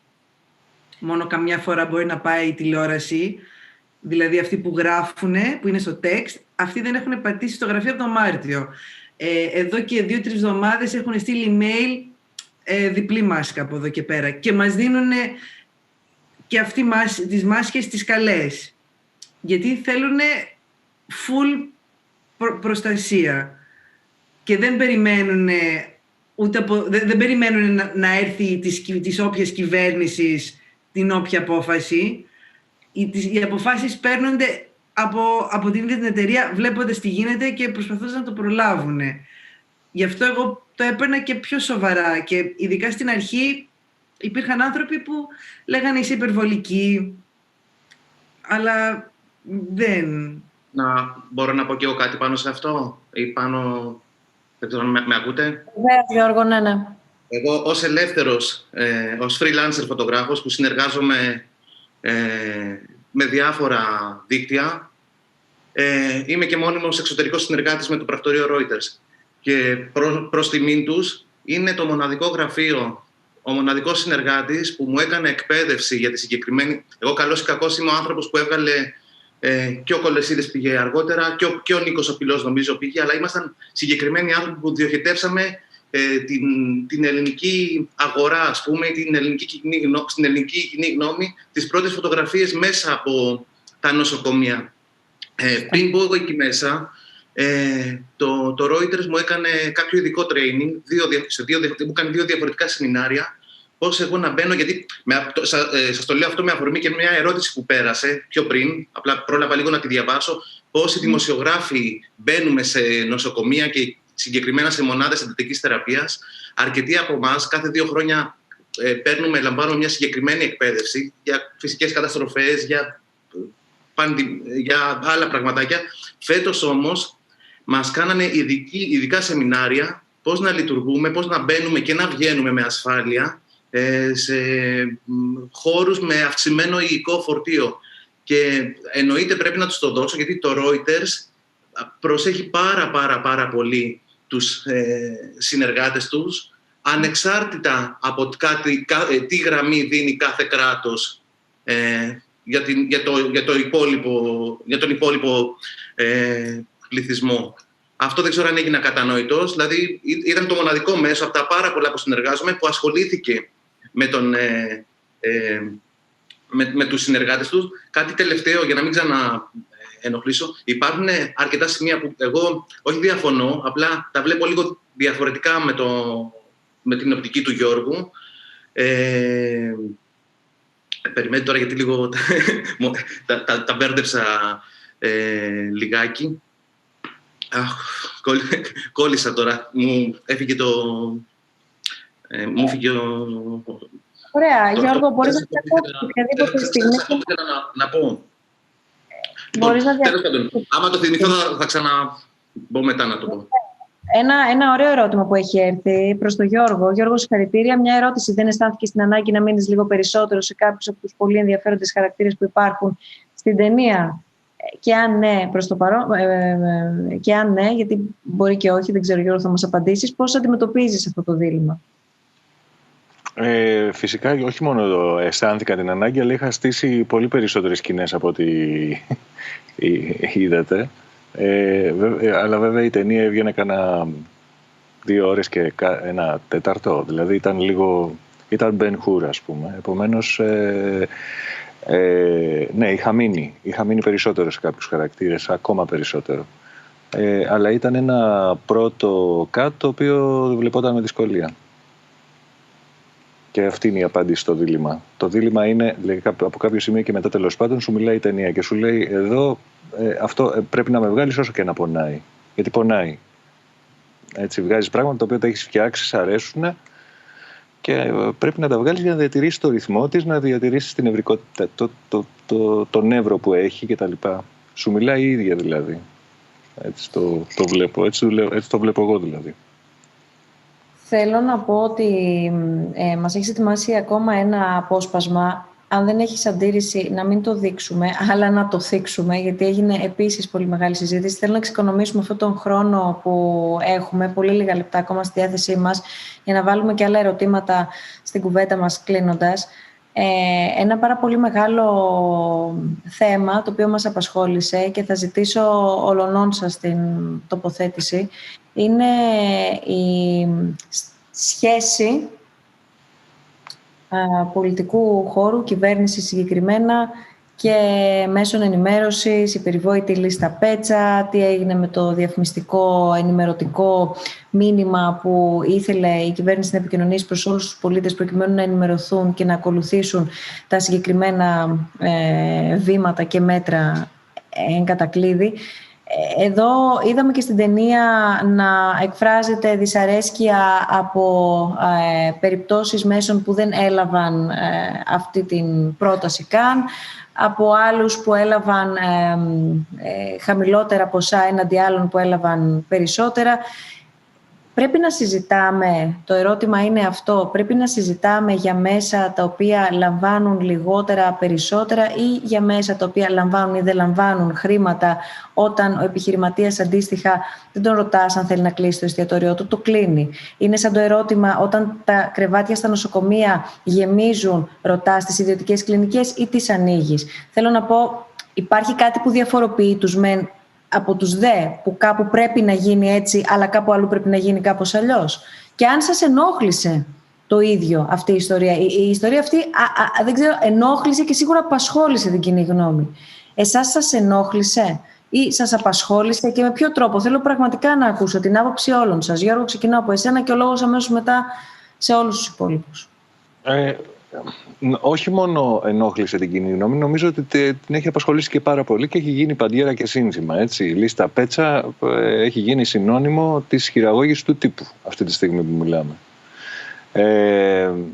Ωστόσο, αυτή η συζήτηση ξεκινάει δυστυχώς από μια σάπια βάση, τελείως σάπια.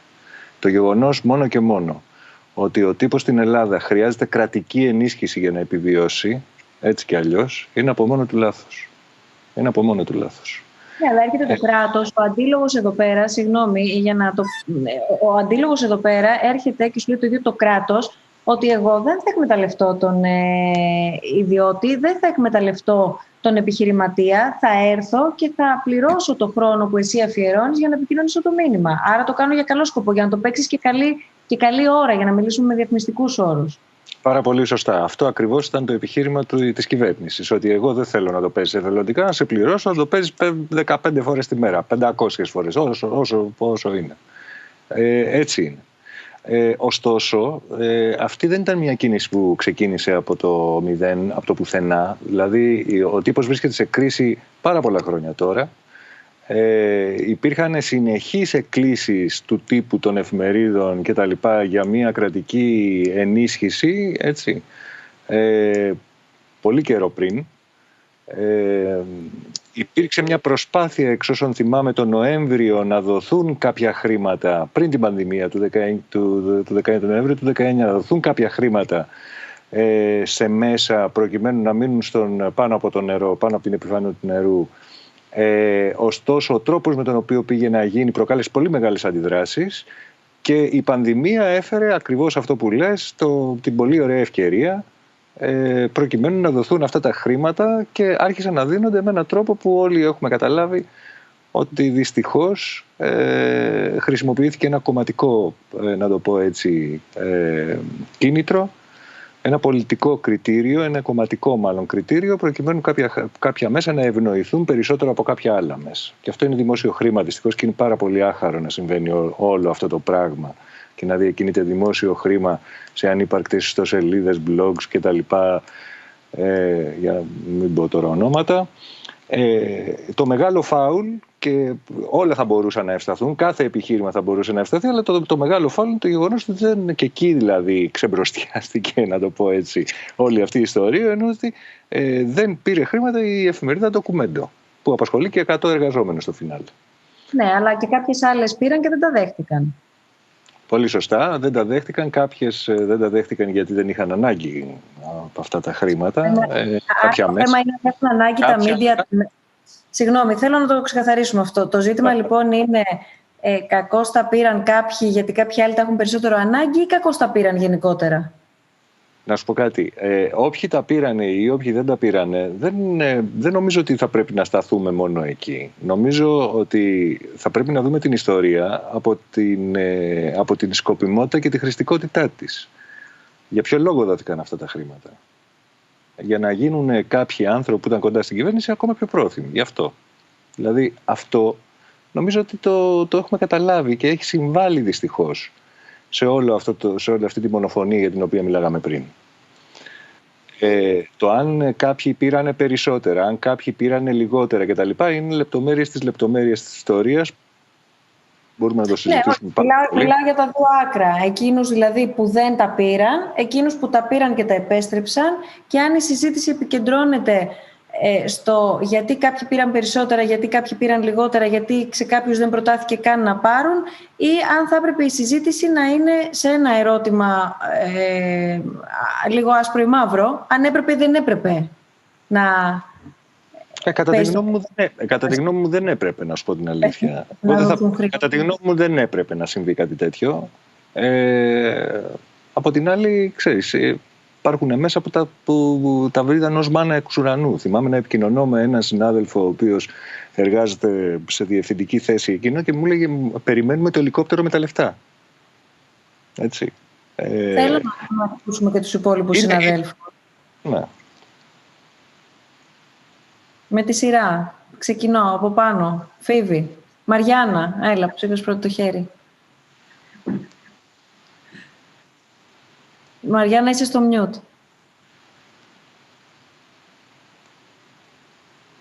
Συμφωνώ εν μέρη με κάποια από αυτά που είπε ο Γιώργος, ότι στην καλύτερη περίπτωση μπορούμε να πούμε πως με τη λίστα αυτή ο κορονοϊός χρησιμοποιήθηκε σαν πρόσχημα.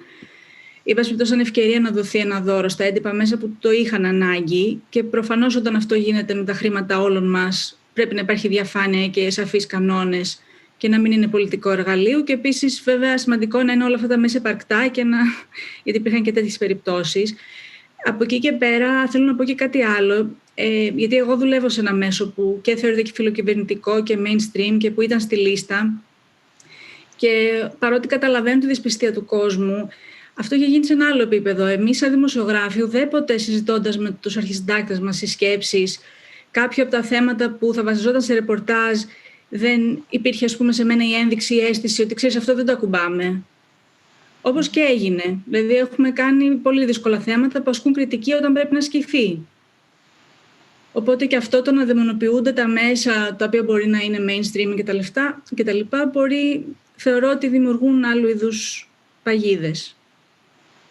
Συμφωνώ γιατί κιόλας δηλαδή σε αυτές τις εφημερίδες, ειδικά τις μεγάλες, δηλαδή είναι και άνθρωποι που καθαρίζουν, που είναι στο security, που είναι στην καφετέρια, που δηλαδή πρέπει και αυτοί να φάνε. Και από τη στιγμή που λέμε να δώσει κυβέρνηση στον μαγαζάτορα, ας πούμε, που είναι κλειστός, δηλαδή και ο ίδιος και ο δημοσιογράφος έχει και αυτός μια οικογένεια και παιδάκια και κάπως πρέπει να φάνε. Και πόσο μάλλον όταν σου λένε, δηλαδή σου λένε πρέπει να ή να κλείσεις ή να μένεις ανοιχτός, αλλά κάποιος που μένει ανοιχτός μέσα στον κορονοϊό δεν βγάζει τα ίδια λεφτά που έβγαζε τον προηγούμενο χρόνο ή τον παραπροηγούμενο, σε όποια επιχείρηση κι αν είναι.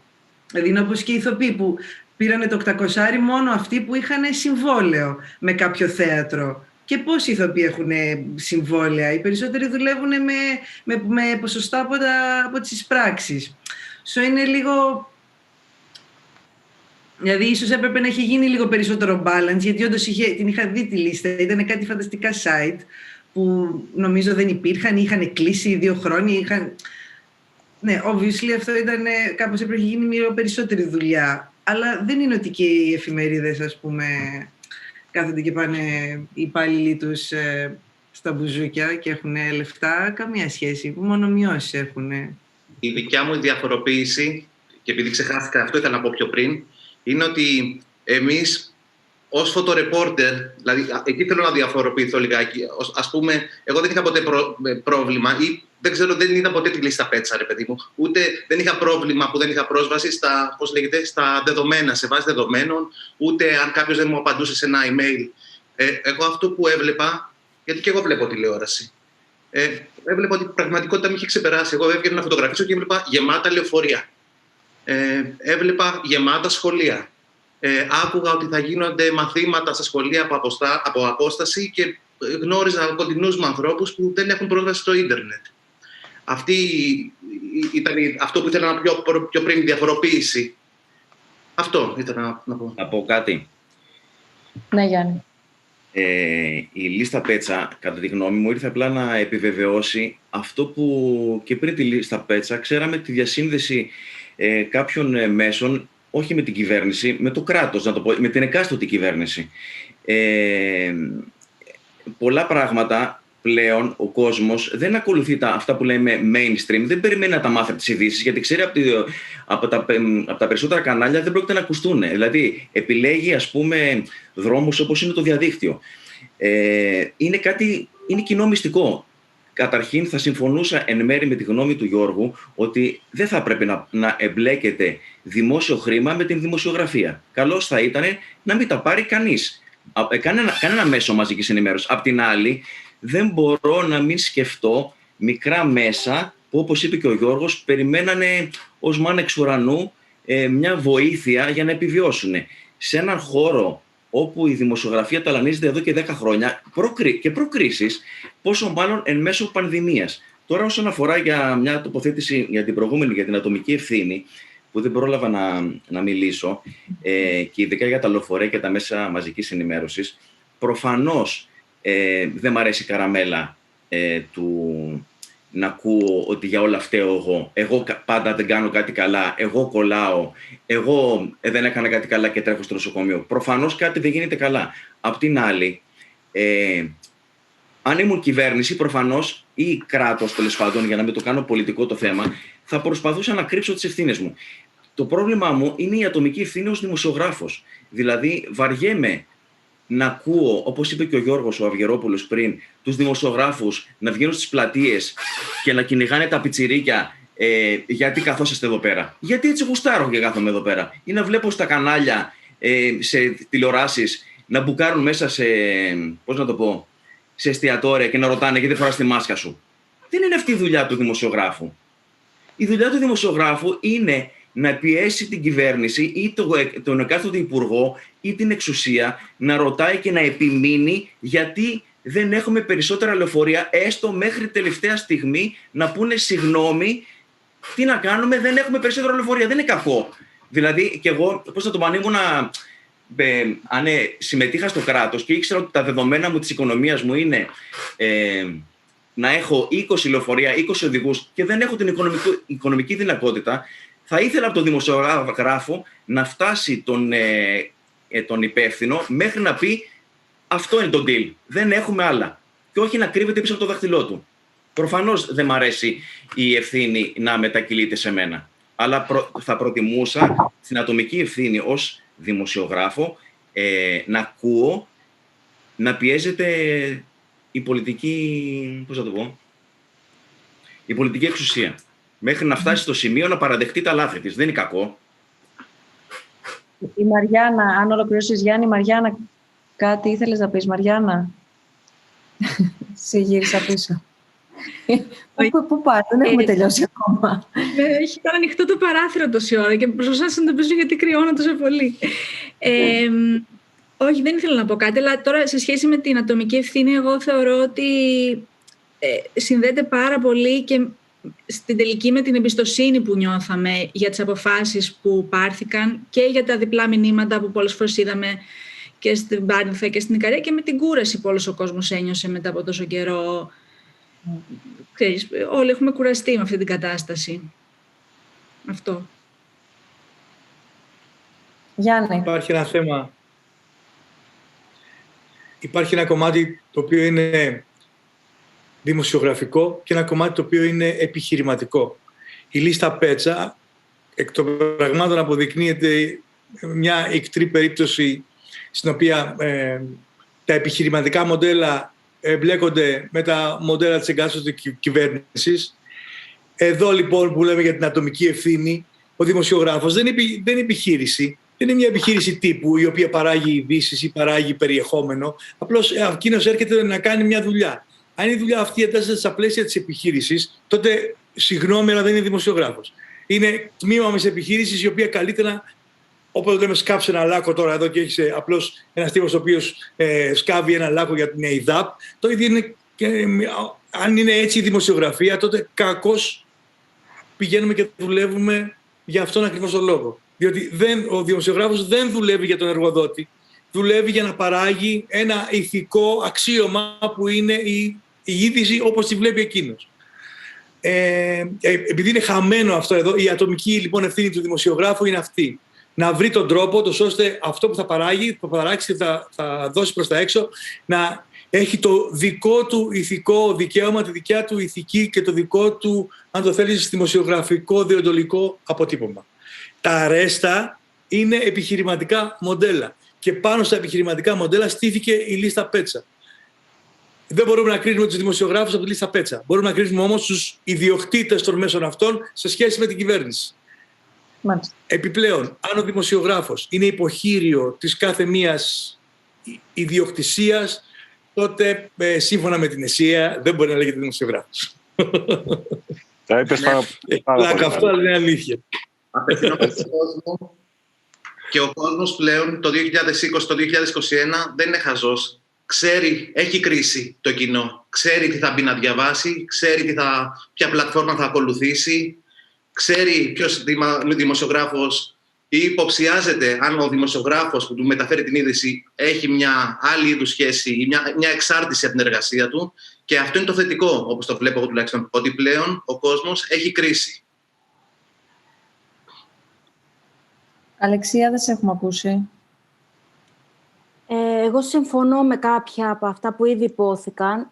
Αυτό που θέλω να προσθέσω είναι ότι κατά τη διάρκεια της πανδημίας στους τελευταίους μήνες είναι η πρώτη φορά που βλέπω τόσο συσσωρευμένη οργή στους ανθρώπους που πάουν να κάνουν ρεπορτάζ απέναντι στους δημοσιογράφους. Εγώ, επειδή πηγαίνω και ξαναπηγαίνω και δεν είναι ότι πάω για μια συνέντευξη και φεύγω, γίνω μια αποδέκτρια όλης αυτής της οργής, η οποία πολλές φορές είναι και βία.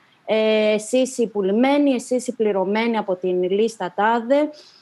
Οπότε, για μένα υπάρχει μια συζήτηση που ανοίγει και δεν ξέρω ακριβώς πού μπορεί να καταλήξει όλη αυτή η οργή που νιώθει ο κόσμος απέναντί μας, χωρίς ακριβώς να μπορεί να διαχωρίσει, όπως σωστά υπόθηκε, τους επιχειρηματίες από τους δημοσιογράφους και έχοντας μια ενδεχομένως εσφαλμένη αντίληψη, γιατί πολλές φορές ένα μέσο συνδέεται, μια εφημερίδα για παράδειγμα, με τα άρθρα γνώμης και όχι με τα ρεπορτάζ. Και εκεί υπάρχει ένα θέμα. Δηλαδή, εμείς που βγαίνουμε και είμαστε στο πεδίο και κάνουμε ρεπορτάζ, είμαστε οι αποδέκτες όλης αυτής της οργής και της αγανάκτησης, με πολλές φορές και κίνδυνο της προσωπικής μας ακεραιότητας. Και δεν έχω απάντηση σε αυτό, πέρα το ότι θα έπρεπε να υπάρχει μεγαλύτερη διαφάνεια και ότι ενδεχομένως δεν θα έπρεπε ένα μέσο να συνδέεται με τα άρθρα γνώμης που μπορεί να γράφει ένας που δεν είναι και δημοσιογράφος, αλλά περνάνε στην εφημερίδα, με το πραγματικό ρεπορτάζ. Ή ας πούμε ένας που, όπως υπόθηκε και πριν, βγαίνει για να κάνει ρεπορτάζ το οποίο θα πρέπει να βγει σε μία ώρα και ενδεχομένως να κάνει και λάθη πάνω στην όλη βιασύνη ή να βγει το ρεπορτάζ και να βγει το θέμα, με κάποιον που κάνει long-term projects. Βέβαια αυτό δεν ενδιαφέρει τον κόσμο, ο κόσμος θέλει να το πει, γιατί πλέον έχει αγανακτήσει και είναι σοκαριστικό για μένα να βγαίνεις, να λες πράγματα που ισχύουν με στοιχεία και ήμουνα εκεί, το είδα, το έχω καταγράψει και να μην σε πιστεύουν. Για μένα είναι σοκαριστικό και θέτει σε μεγάλο ερωτηματικά για το μέλλον της δημοσιογραφίας και πώς μπορεί αυτό το πράγμα να εξελιχθεί και ποιον θα είναι το μέλλον σε αυτό το επάγγελμα. Πάμε πλησιάζοντας προς το κλείσιμο της συζήτησής μας. Τα ερωτήματα είναι πάρα πολλά. Βλέπετε ότι το ζήτημα της μονοφωνίας έναντι της πολυφωνίας, το ζήτημα των νέων μεθόδων και εργαλείων δημοσιογραφίας, το ζήτημα της Εκκλησίας επίσης έχει περάσει. Το ζήτημα των αρνητών έχει περάσει. Να δούμε τι διαφαίνεται για την επόμενη μέρα. Και αν από αυτό που διαφαίνεται για την επόμενη μέρα είμαστε κάπως καλύτερα ενημερωμένοι και κάπως καλύτερα προετοιμασμένοι έστω και σε κάποιο πεδίο. Γιώργο, ρωτώ εσένα, όποιος επίσης θέλει κλείνοντας να τοποθετηθεί, όποια επιθυμεί να τοποθετηθεί, και σε ρωτώ λίγο αν θέλεις και συνδυαστικά, επειδή είναι πάρα πολύ φρέσκια και η αγορά, την αγορά διότι την παρακολουθήσαμε πέρυσι, όταν το IMED γινόταν ενός, και πού να ξέραμε ένα χρόνο μετά και πού να ξέρες και όλοι μαζί ότι θα είμαστε σε αυτό το περιβάλλον και θα συζητάμε τη συνέχεια, γιατί υπάρχει και συνέχεια και δεν υπήρξε μέχρι τώρα, υπάρχει και από εδώ και πέρα. Αυτό ακριβώς είναι, το από εδώ και πέρα. όντως το Αγορά 2 τώρα που το είπες και το σκέφτομαι, έκανε και avant premiere πάλι στο IMED πέρυσι, τέτοιο καιρό ήταν, ακριβώς ένα χρόνο πριν περίπου, πριν βγει, μερικές μέρες πριν βγει στους κινηματογράφους. Ναι, το τι θα γίνει από εδώ και στο εξής είναι, και εμένα αυτό είναι, αν θέλετε, αυτό που με απασχολεί, είναι να μπορέσουμε να αποκωδικοποιήσουμε όλα αυτά τα μαθήματα που μας έδειξε, που ανέδειξε παγκόσμια η πανδημία, έτσι ώστε να μπορέσουμε να χτίσουμε ένα καλύτερο αύριο τουλάχιστον. Το πώς δηλαδή είναι συνταρακτικό το γεγονός, το πώς αυτός ο ούτε καν μονοκύτταρος οργανισμός έχει ξεγυμνώσει το βασιλιά, και ότι όλα αυτά τα πράγματα που πραγματευόταν, αν θέλεις, και το Αγορά 2 ξαφνικά έπαψαν να υπάρχουν. Δηλαδή ήταν οι πολιτικές σκληρής λιτότητας, όχι στήριξη κρατικής μάλλον ελάχιστη αγορά, ελάχιστο κράτος, παντοδύναμη αγορά. Όλα αυτά τα πράγματα έχουν έρθει να αμφισβητηθούν πλέον ανοιχτά από μια νέα καινούρια κρίση, την τρίτη στη σειρά για αυτή τη χώρα. Είμαστε μπροστά και νομίζω ότι αυτό είναι που θα πρέπει όλοι οι ενεργοί πολίτες, όλοι μας, εμείς δηλαδή, οι ενεργοί πολίτες, θεωρώ τους δημοσιογράφους ενεργούς πολίτες, όπως καταλάβατε, και τους κινηματογραφιστές και τον κόσμο της τέχνης και τέλος πάντων όλους εκείνους που ενδιαφέρονται για τα δημόσια πράγματα, θα πρέπει να έχουμε κωδικοποιήσει τα πράγματα και να μπορέσουμε να το βάλουμε σε μια σειρά και να μπορέσουμε να συζητήσουμε για την επόμενη μέρα. Αυτό νομίζω ότι θα πρέπει να συμβεί. Και είναι πεδίο δόξης λαμπρών, ξέρετε, αυτό. Δηλαδή υπάρχει πολλής δρόμος μπροστά. Δεν είναι όπως το 2008. Υπήρχε μια πολύ καλή ερώτηση που πέρασε από μπροστά μας. Δεν είναι όπως το 2008 και την τραπεζική κρίση, όπου τότε για να διασωθεί ολόκληρο το τραπεζικό σύστημα έπρεπε να μετατοπιστεί όλο το βάρος αυτό στις μάζες, θα το πω έτσι, και να πληρώσουμε εκείνη την κρίση εμείς, γιατί αυτό συνέβη. Είναι διαφορετικά τα πράγματα πια. Γιατί τα ποσά που έχουν δοθεί δεν έχουν καμία απολύτως σχέση, παγκοσμίως μιλάω, δεν έχουν καμία απολύτως σχέση με αυτό το οποίο συνέβη το 2008. Επομένως, και εδώ θα πρέπει εμένα μου κάνει τρομερή εντύπωση, να σας δώσω να καταλάβετε, στις 3 Απριλίου του 2020, όταν διάβασα στους Financial Times το editorial. Γνωρίζετε ότι η Financial Times είναι ένα έντυπο που απευθύνεται στους μεγάλους παίκτες της αγοράς, έτσι, και στους ανθρώπους με μεγάλη οικονομική επιφάνεια. Υπάρχει μέσα ένα ένθετο που λέγεται How to spend it, πώς να τα ξοδέψεις, έχει ρολόγια μέσα, σε παύλης, γιότ, ακριβά κτλ. Και μου έκανε πολύ μεγάλη εντύπωση που το editorial εκείνη τη στιγμή της παγκόσμιας καραντίνας έγραφε αυτό ακριβώς, ότι ο ιός ξεγυμνώνει τις αδυναμίες του κοινωνικού συμβολίου. Τεράστια εντύπωση που έκανε και έκανε και σε πάρα πολύ. Αναπαράχθηκε με την ταχύτητα του φωτός. Το έλεγαν οι Financial Times αυτό, δεν το έλεγε ένα μέσο που είναι ταυτισμένο, αν θέλετε, με την αγορά. Επομένως, αυτή είναι μια συζήτηση η οποία ήδη βρίσκεται στο τραπέζι, όχι στην Ελλάδα δυστυχώς, παγκοσμίως όμως έχει ανοίξει, βρίσκεται μπροστά μας και χορεύει μπροστά στα μάτια μας. Πρέπει να συμμετέχουμε σε αυτήν. Είδαμε πάρα πολλά πράγματα και νομίζω ότι θα δούμε κι άλλα στο μέλλον. Επαναλαμβάνω, το είπα και πριν, ότι δεν πρέπει σε καμία περίπτωση να αφήσουμε να γυρίσουμε σε πολιτικές πριν από την πανδημία. Θα πρέπει να προασπιστούμε τα συνταγματικά κατοχυρωμένα δικαιώματα για τα οποία έχει χυθεί αίμα πολλές φορές στο παρελθόν, και θα πρέπει να πάμε μπροστά ως κοινωνία. Αυτό νομίζω ότι θα πρέπει. Ναι, Γιώργο, ολοκλήρωση, συγγνώμη. Όχι, έχω ολοκληρώσει αυτό. Παράλληλα παρακολουθώ τα ερωτήματα τα οποία έχουν έρθει. Είναι πολλά γύρω από την ποιότητα της ενημέρωσης και ξαναλέω κυρίως στην πολυφωνία. Ήρθε κάποιο ερώτημα που αναφέρεται στην τηλεεργασία και αν θα έπρεπε η ταινία να σταθεί παραπάνω. Να επαναλάβουμε και να το επαναλάβεις κυρίως εσύ, Γιώργο, κλείνοντας. Η ταινία αυτή έχει υλοποιηθεί, ενώ βρίσκεται σε εξέλιξη όλο αυτό το κύμα της πανδημίας, 1, 2, 3, είναι σίγουρα ένα μεγάλο κύμα. Ο καθένας τώρα που ξέρει κάτι παραπάνω ενδεχομένως να μπορεί και να το χωρίζει σε υποκατηγορίες. Είναι ένα μεγάλο κύμα όλη αυτή η πανδημία. Και αυτή η ταινία καταγράφηκε από εσένα και το IMED σε έναν παράλληλο χρόνο και παρουσιάζεται σε έναν παράλληλο χρόνο, σωστά? Ναι, έτσι είναι. Καταγράφεται σε παράλληλο χρόνο, παρουσιάζεται σε παράλληλο χρόνο, ωστόσο και είναι μια πρώτη κατάθεση, να το πω έτσι, και ένα κουτί μέσα στο οποίο κλείστηκαν αυτοί οι πρώτοι 11-12 μήνες που κοντεύουμε τώρα, έτσι ώστε να είναι μια μαγιά για να μπορέσουμε να εξάγουμε τα συμπεράσματα που έλεγα πριν και να μπορέσουμε να προχωρήσουμε μπροστά και να είμαστε παρόντες. Να είμαστε παρόντες. Αυτό είναι πάρα πολύ σημαντικό για μένα. Και νομίζω πως από εκεί και στο εξής, όπως είπα, η πανδημία θα βρίσκεται μαζί μας για πολύ καιρό και όλα αυτά τα ζητήματα τα οποία εξετάζει η ταινία είναι ήδη ανοιχτά. Η τηλεεργασία που βλέπω τώρα εδώ, μία ερώτηση κτλ. Είναι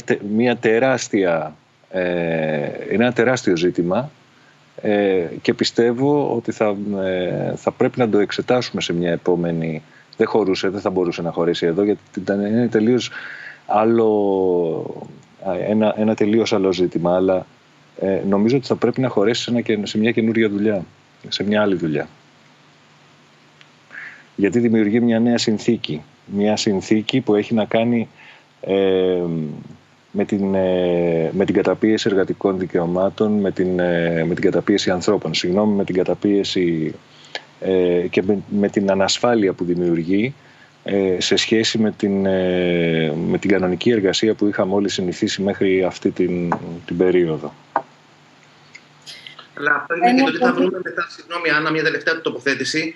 Γιατί το λέει και στο έργο του ο Γιώργος, το τι θα γίνει μετά την πανδημία. Και τότε θα καταλάβουμε ποιες πραγματικά ανάγκες έχει η κοινωνία μας. Έχει ανάγκη από παπάδες, έχει από γιατρούς, έχει από φοιτητές ή από αστυνομικούς. Ουσιαστικά το ερώτημά μου για να κλείσουμε από όλους είναι ακριβώς αυτό που μόλις μας μοιράστηκε μαζί μας ο Γιώργος Ομουτάφης. Ποια είναι η ανησυχία σας, ποιο είναι το σημείο, επαναλαμβάνω, ότι με πάση περιπτώσει που στέκεστε για την επόμενη μέρα από όλο αυτό που ζούμε. Κώστα.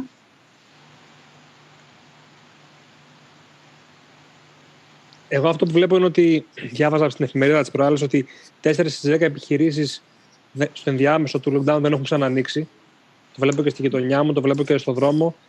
Είμαι πολύ προβληματισμένος για τι πρέπει να περιμένουμε το επόμενο διάστημα. Φοβάμαι ότι θα έρθουμε σε χειρότερη φάση από ό,τι ήμασταν στην αρχή των μνημονίων. Και αυτό υπάρχει κάτι άλλο, αυτό φαίνεται, έτσι, πρακτικά μετριέται.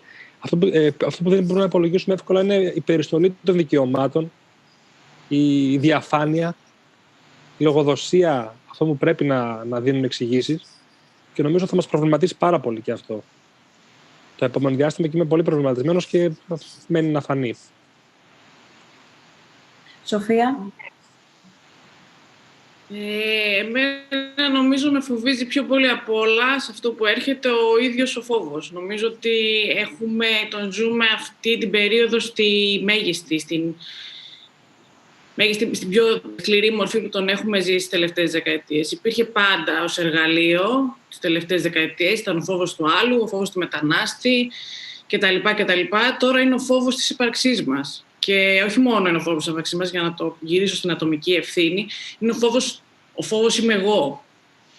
Εγώ θα προκαλέσω κάτι σε μένα ή μπορεί να προκαλέσω και κάτι στους άλλους. αυτό ως εργαλείο έχει μια τεράστια δύναμη με τρομακτικές, κατά τη γνώμη μου, επιπτώσεις που θα δούμε. Δηλαδή η ατομική ευθύνη, όλα αυτά με τις αναστολές των συγκεντρώσεων κτλ. Είναι ίσως μόνο η αρχή. Εμένα αυτό με φοβίζει περισσότερο. Ότι ζούμε το φόβος ίσως την πιο ισχυρή μορφή που τον έχουμε δει μέχρι τώρα τις τελευταίες δεκαετίες. Με αυτόν τον μονοκύτταρο οργανισμό. Αυτό είναι. Αλεξία.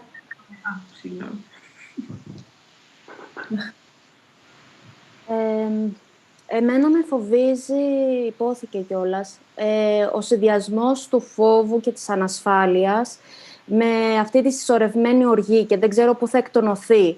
Όπως επίσης με προβληματίζει και οι ρατσιστικές και ξενοφοβικές εξάρσεις, αλλά και ο κοινωνικός στιγματισμός που πολλοί δημοσιογράφοι ακολουθούν βέβαια, και τα στερεότυπα. Όπως για παράδειγμα η Δυτική Αττική, όταν μπήκε στο κόκκινο, μιλήσαμε για συγκεκριμένες ομάδες που διασπείρουν τον ιό. Οπότε αυτό και εγώ ζώντας στην περιοχή και κάνοντας ρεπορτάζ εκεί συνεχώς, δέχτηκα όλο αυτό το φόβο, την ανασφάλεια, αλλά και μια οργή, γιατί μας στιγματίζουν, γιατί μας περιθωριοποιούν ακόμα περισσότερο. Οπότε δεν ξέρω όλο αυτό πού θα οδηγήσει και πώς μπορεί να αντιστραφεί όλο αυτό το κλίμα που έχει ήδη δημιουργηθεί. Αλλά πέρα όλων αυτών θα ήθελα να πω ότι η πανδημία τόνισε την ανάγκη αυτού που πάντα θα έπρεπε να είναι η δημοσιογραφία. Να υπάρχει έρευνα πριν τις συνεντεύξεις, να υπάρχει αξιόπιστη δημοσιογραφία και να υπάρχουν και στοιχεία. Και γι' αυτό θα πρέπει να παλέψουμε. Έλενα. Εγώ θα μείνω σε αυτό που είπε ο Κώστας ο Κουκουμάκας και θα πρέπει, συμμερίζομαι δηλαδή την ανησυχία του για την επόμενη μέρα. Η πανδημία, δεν θέλω να μιλήσω για το φόβο, αλλά θα ήθελα τα διδάγματα που μας αφήνει τώρα η πανδημία δεν μπορούμε να τα αποσαφηνίσουμε, γιατί φυσικά εξελίσσεται και μας επηρεάζει όλους. Αλλά θα ήθελα αυτό που είδαμε στο ντοκιμαντέρ του Γιώργου, τον πολίτη που βοηθάει τους χρήστες ναρκωτικών και λέει ότι θέλει να πάρει το μάθημα η κοινωνία, να μην περνάνε αδιάφορα οι άνθρωποι γύρω μας. Θα ήθελα πολύ να σταθούμε ως κοινωνία σε αυτό και εμείς ως δημοσιογράφοι να το προβάλλουμε περισσότερο. Δεν είναι εύκολο να καταγράψουμε όσα συμβαίνουν ενώ εξελίσσεται η πανδημία. Λένε πως οι πανδημίες τελειώνουν. Θα μπορούσε ένα τέτοιο τέλος να συνοδεύεται από την αρχή της ενδυνάμωσης του ρόλου του δημοσιογράφου και που θα ενισχύσει ίσως και τη συλλογική βούληση. Αυτό θα πρέπει να είναι το ζητούμενο. Όπως και αυτό που είπες, Άννα, εσύ στην εισαγωγή σου, η υποχρέωσή μας είναι να παραμείνουμε παρόντες, αλλά και αυτό που είπε και ο Στρατής, που η δημοσιογραφία οδηγείται σε ένα restart, σε ένα νέο περιβάλλον, νέο περιβάλλον παραγωγής περιεχομένου, οδηγείται σε μια νέα τάξη πραγμάτων ίσως, νέα δεδομένα θα έρθουν για τη δημοσιογραφία και όπου ως κοινωνία αλλά και ως δημοσιογράφοι, και με αυτό θα κλείσω, αυτό που είπε ο Γιώργος Αυγερόπουλος, να αποκωδικοποιήσουμε τα μαθήματα, που μας δίνει αυτή η πανδημία και εμάς τους δημοσιογράφους και να δημιουργήσουμε ένα καλύτερο αύριο και για το χώρο της δημοσιογραφίας αλλά και ως κοινωνία, μακάρι. Γιάννη.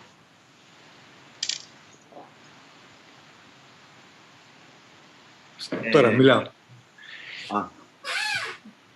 Ναι, έχετε δίκιο. Σας έχω πάει με τη σειρά που βλέπουμε τις οθόνες. Να μιλήσω εγώ δηλαδή τώρα ή όχι? Πώς με βλέπεις? Για μίλησε εσύ. Θα μιλήσει μετά ο Γιάννης Νικολασίδης. Πώς θέλετε. Η δεξιότητα, αν ήμουν μουσικός και η ικανότητά μου να παίζω μουσική, θα ήταν μη απαραίτητη τον καιρό αυτό. Και θα με οδηγούσε σε ένα άλλο πράγμα, να πρέπει να ανακαλύψω μια νέα δεξιότητα. Θα μου δημιουργούσε ένα κομμάτι και ένα σύστημα υποταγής, ότι θα πρέπει να υποταχθώ σε νέα δεδομένα. Τώρα που είμαι δημοσιογράφος και που πληρώνομαι από ένα μέσο, θα πρέπει να βρω και έναν τρόπο να ενσωματωθώ στο μέσο αυτό, διότι βλέπω τους υπόλοιπους γύρω μου και δεν έχουν δουλειά. Θέλω να πω λοιπόν με έναν περιφραστικό λόγο, αλλά να το κάνω πιο κοντά, ότι αν βγούμε από αυτή την πανδημία, ας πούμε, του χρόνου τέτοια εποχή και μπορούμε να συμπεριφερόμαστε κανονικά, θα έχουν περάσει μια σειρά από πολύ ενδιαφέροντα μέτρα, τα οποία όμως θα έχουν δημιουργήσει ένα άλλο κλειό γύρω-γύρω από το κοινωνικό σύνολο. Αυτό εδώ πέρα το πράγμα, με μένα μου μοιάζει ότι η πανδημία, όπως και η κρίση κτλ., είναι μια καινούργια ευκαιρία στην παγκόσμια πολιτική ιστορία. Τους δίνει μια καινούργια ευκαιρία. Και αυτή την καινούργια ευκαιρία θα πρέπει με κάποιο τρόπο εμείς, ως σκεπτόμενοι άνθρωποι, να την αντιμετωπίσουμε.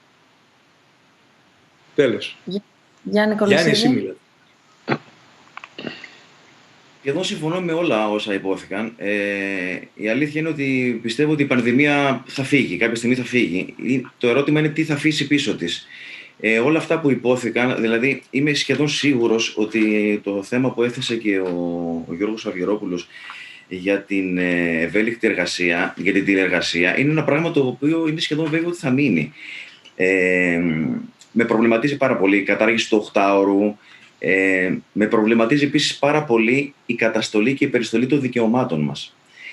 Με αφορμή το πρόσχημα της πανδημίας και ίσως και όχι μόνο. Να θυμίσω εδώ και ως άνθρωπος που κατεβαίνει σε διαδηλώσεις και πορείες και τα λοιπά και τις καλύπτω, και όχι μόνο εγώ, όλοι οι συνάδελφοί μου, το νέο δόγμα της ελληνικής αστυνομίας για την προστασία μας είναι ότι κατά τη διάρκεια των διαδηλώσεων πρέπει να καθόμαστε σε ένα συγκεκριμένο σημείο. Και όλο αυτό γίνεται για την ασφάλειά μου. Είναι κάτι που με προβληματίζει ιδιαίτερα. Πριν καν φοβηθώ να έχει σκεφτεί κάποιος ότι μπορεί να πάθω κάτι. Είναι κάτι που είναι τροφή για σκέψη. Και ένα από τα πράγματα επίσης που με φοβίζουν, το είπε πολύ εύστοχα ο κύριος Ζερβουδάκης στην ταινία του Γιώργου του Αυγερόπουλου, είναι ότι δυστυχώς εκπαιδευόμαστε και προφανώς εκπαιδεύονται και οι νέες γενιές, όχι για την ατομική ευθύνη, αλλά για το ατομικό όφελος. Ο Μπάμπης ο Παπαδόπουλος τότε. Συγγνώμη, νόμιζα ότι ήταν ο κύριος Ζερβουδάκης. Πειράζει, ο Μπάμπης ο Παπαδόπουλος. Πένια.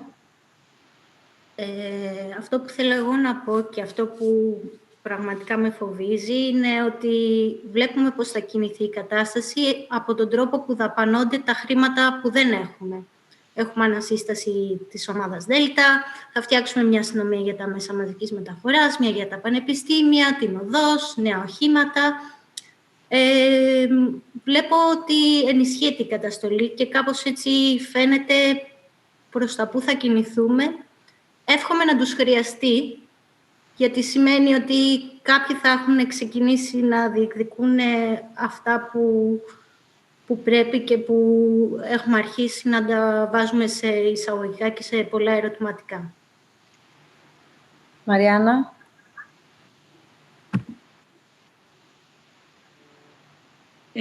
Συμφωνώ με όλα όσα είπαν μέχρι στιγμής. Εγώ θέλω να τελειώσω με κάτι λίγο πιο αισιόδοξο.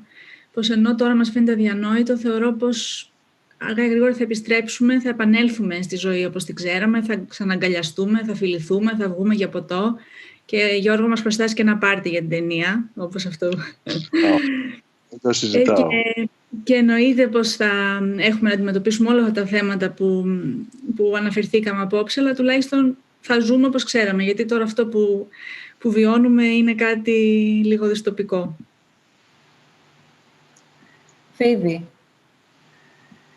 Και εμένα με ανησυχούν πραγματικά όλα, ειδικά και αυτά που είπε ο Κουκουμάκας. Δηλαδή και εγώ έχω δει τόσα μαγαζιά, ειδικά στη γειτονιά, δηλαδή όχι στο κέντρο, που δεν θα τα βγάλουν πέρα, απλά δεν θα τα βγάλουν πέρα. Θα είναι μια τραγωδία, νομίζω, οικονομική που θα γελάμε, θα λέμε δουνουτού και θα γελάμε. Και επίσης αυτό που φοβάμαι ότι χρησιμοποιούν ότι για να μην κολλήσουμε εμείς ο ένας ο άλλος, γι' αυτό αναγκαστικά έχω κολλήσει με το ότι δεν πάω εκεί γιατί δεν πρέπει, δεν πάω εκεί γιατί μπορεί να υπάρχει το πρόστιμο, θα πρέπει να στείλω μήνυμα. Όλο αυτό που πες σαν δημοσιογράφος, εγώ είμαι super privileged, εγώ μπορώ να κυκλοφορώ όποτε θέλω, 24 ώρες, 24 ώρο. Αλλά οι υπόλοιποι άνθρωποι έχουν πλέον συνηθίσει ότι δεν μπορώ να κάνω αυτό, δεν μπορώ να πάω εκεί. Και προφανώς υπάρχει οργή όταν βλέπουν ότι η κυβέρνηση τα τηρεί τα μέτρα, μία δεν τα τηρεί καθόλου και πάει βόλτα στον Εύδηλο, που σαν Ικαριώτησα ξέρω και ακριβώς που είναι αυτό το σπίτι, δηλαδή πραγματικά είναι μπροστά στο λιμάνι, είναι εκεί που δηλαδή όλα φαίνονται, δηλαδή τέλος πάντων. και θεωρώ ότι δεν πρέπει να συνηθίσουμε, αλλά θα μείνω στο αισιόδοξο ότι, ας πούμε, αυτό με τις πορείες. Πάντα συνήθως οι αστυνομικοί πάντα θα προσπαθήσουν να σε βάλουν κάπου, να σου πούνε δεν μπορείς να πας εκεί. Θα το κάνουν όμως αυτό, δεν είναι μόνο ένας, μόνος του, 2-3 μόνοι τους. Άμα είναι όταν ξαφνικά δούνε 10 κάμερες να έρχονται, σχεδόν πάντα κάνουν πίσω. Γιατί βλέπουν ότι είναι οι πολλοί που πάνε και λένε όχι, δεν έχεις το δικαίωμα να με κρατήσει από εδώ πέρα, θα πάω. Γι' αυτό πρέπει να είμαστε και πιο ενωμένοι, να μην λειτουργούμε τόσο αν λειτουργούμε πιο ενωτικά, ειδικά όταν είναι κάτι που είναι σωστό και δίκαιο, πιστεύω ότι δεν θα έχουν και τα μούτρα στην τελική να μας πούνε «Α, δεν ξέρω, τώρα πρέπει να μένετε εκεί πέρα. Το ξέρω ότι η πορεία έχει πάει βόλτα εκεί, εσύ εδώ». Θέλω να πιστεύω ότι θα μπορούμε να συνεχίσουμε να είμαστε πιο ελεύθεροι και πριν φύγει η πανδημία. Σας ευχαριστώ πάρα πολύ όλους για τη συμμετοχή σας και αυτή τη συζήτηση που κάναμε. Θα μπορούσαμε να συζητάμε για ώρες και μέρες ακόμα. Η συζήτηση ήταν προγραμματισμένη να κρατήσει 1,5 ώρα και έχουμε ξεπεράσει κατά πολύ τις 2 ώρες και βάλε. Είναι πάρα πολλά τα ερωτήματα που λαμβάνουμε, Γιώργο, για το πού μπορεί ο κόσμος να δει ή να ξαναδεί την ταινία. Επαναλαμβάνω και υπενθυμίζω ότι σήμερα έγινε η προβολή της avant première της ταινίας Παρόντες στο πλαίσιο της έναρξης του φόρουμ του μη κερδοσκοπικού δημοσιογραφικού οργανισμού IMED, με αφορμή και τη συμπλήρωση των 2 χρόνων. Και από εδώ και στο εξής, πλέον η ταινία οδεύει προς συμμετοχές, αλλά και θα έχουμε σύντομα νεότερα για την προβολή αυτής. Σωστά, δεν τολμώ να μιλήσω για αίθουσες.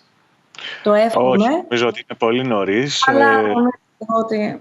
θα γίνει η πρεμιέρα της μετά και τέλος πάντων... ναι, είναι λίγο περίεργο, δεν σας κρύβω, το να γίνονται τέτοια πράγματα από το διαδίκτυο. Γιατί είναι αλλιώς να βλέπεις τον κόσμο στα μάτια, να σε ρωτάνε απευθείας, να ακούς τη φωνή τους, να τον ακούς αν γελάει κατά τη διάρκεια της προβολής ή αν εξοργίζεται τις αντιδράσεις του κόσμου. Ναι, και δεν έχουμε συνηθίσει έτσι, αλλά τι να κάνουμε, ας είναι μια χαρά και θα πάμε για τα επόμενα τώρα. Σας ευχαριστώ πολύ και πάλι όλους. Σύντομα νεότερα θα έχετε για την ταινία, για τους παρόντες. Κάπου εδώ κλείνει η πρώτη μέρα του φόρουμ μας, του τριήμερου Forum Reflect, Reform Restart.